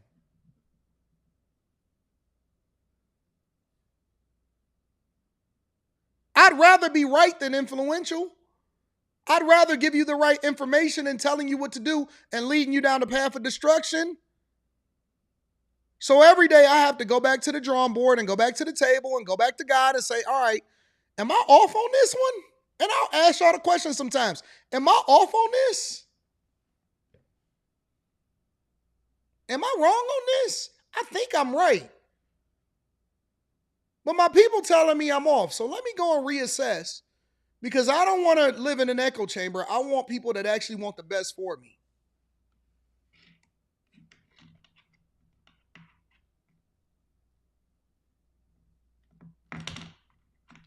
And sometimes people say, listen, You off, but we rock with you though. And other times people say, nah, you was right about that. And we rock with you though. I don't need a bunch of yes men. I need blessed people around me. I need people that'll pray for me. In order for you to pray for me, you got to know what to pray for. I like it when people have their own perspective. I like it when people have their own opinion. Now, trolls is a completely different conversation. But people that genuinely, authentically, I let people call in. Hey, if you disagree with me, explain to me what I'm wrong about. Hear me? Let me drop that link in the chat for y'all. You don't see no content creators with over 1 million subscribers dropping a link for y'all in real time for you to really display what you have, what you think differently about. They don't do that. They have producers that produce their show. They stick to the code. They stick to the agenda. They stick to the timeline. Their show is going to be X amount of time per day. And then they go and they read the comments so that they can figure out whether or not the people was rocking with what they said or not. They don't allow for you to voice your opinion, to give your thoughts. And some of them even censor you if they don't agree with you. They don't ask you, hey man, what are y'all thinking? You know why? Because there's an agenda that needs to be pushed. It's just the facts. It's the facts. They're pushing an agenda and they're trying to get you to see and think a certain type of way about the agenda that is being pushed. I can't get any more honest and any more real with you than that. I'm just keeping it 100 with you. And you know what's so funny? Right before they made that decision, quietly, Enes Kanter was also banned from home games of the WNBA Chicago Sky, and the owner called him a potential threat. Ain't that crazy? He never threatened anybody. He never gave an aggressive stance. He never looked like he was going to fight. He smiled the whole time. He was compliant when they kicked him out for no reason, but they see him as a potential threat. And the funniest part about it is that the only threat that he is to the people that want to continue to have men in women's bathrooms and men playing in women's sports. He's only pushing that women need to play against women in the WNBA. That's the only thing that he ever pushed. The only thing that he ever pushed is that men should not be playing in women's sports, and let me show you why. But instead of them saying men should not play in women's sports, they have to keep up the facade of the agenda so that they can continue to push to you what's bad for you and your children, while knowing that men are bad for women's sports. Now drink the Kool-Aid.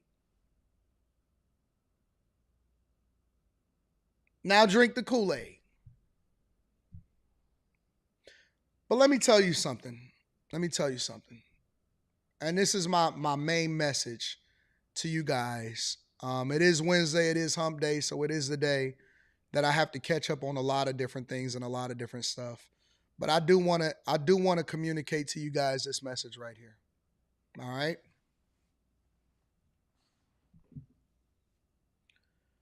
I'm not sure who else in the content creation community, especially on YouTube, is giving y'all the honest to God real and is not pandering to y'all, but it's still some real ones out there. And I'd like to say that I am one of the ones that should be included in that conversation as far as what real looks like. It ain't a lot of us. It ain't a lot of us because everybody is doing it to make sure that they protect their bag. Everybody is selling you nonsense to make sure that they protect their brand. Everybody will sell you out for $2. $2. But they will not tell you the truth when it comes to what is best for you, your family, your community, to the people that actually is doing it the right way. They will not, under any circumstance, be honest with you about it. And it is highly disappointing that they won't. But I got your back.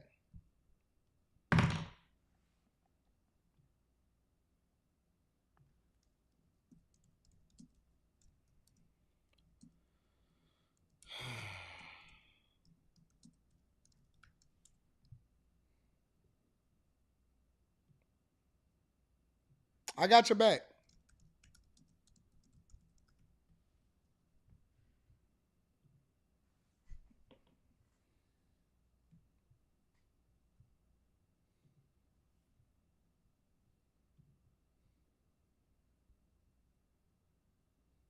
Love you, Paige.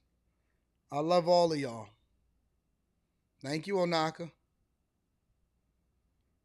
Elizabeth Nicholas says, Mr. Daniels, you are absolutely right. Nobody has the ability to think for themselves. That's why the psychic hotlines are still a thing in 2026. Very, very sad. Talk about it, baby. Thank you for holding me down. Shout out to my dog, J-Dubs, in the building. I appreciate you, bro.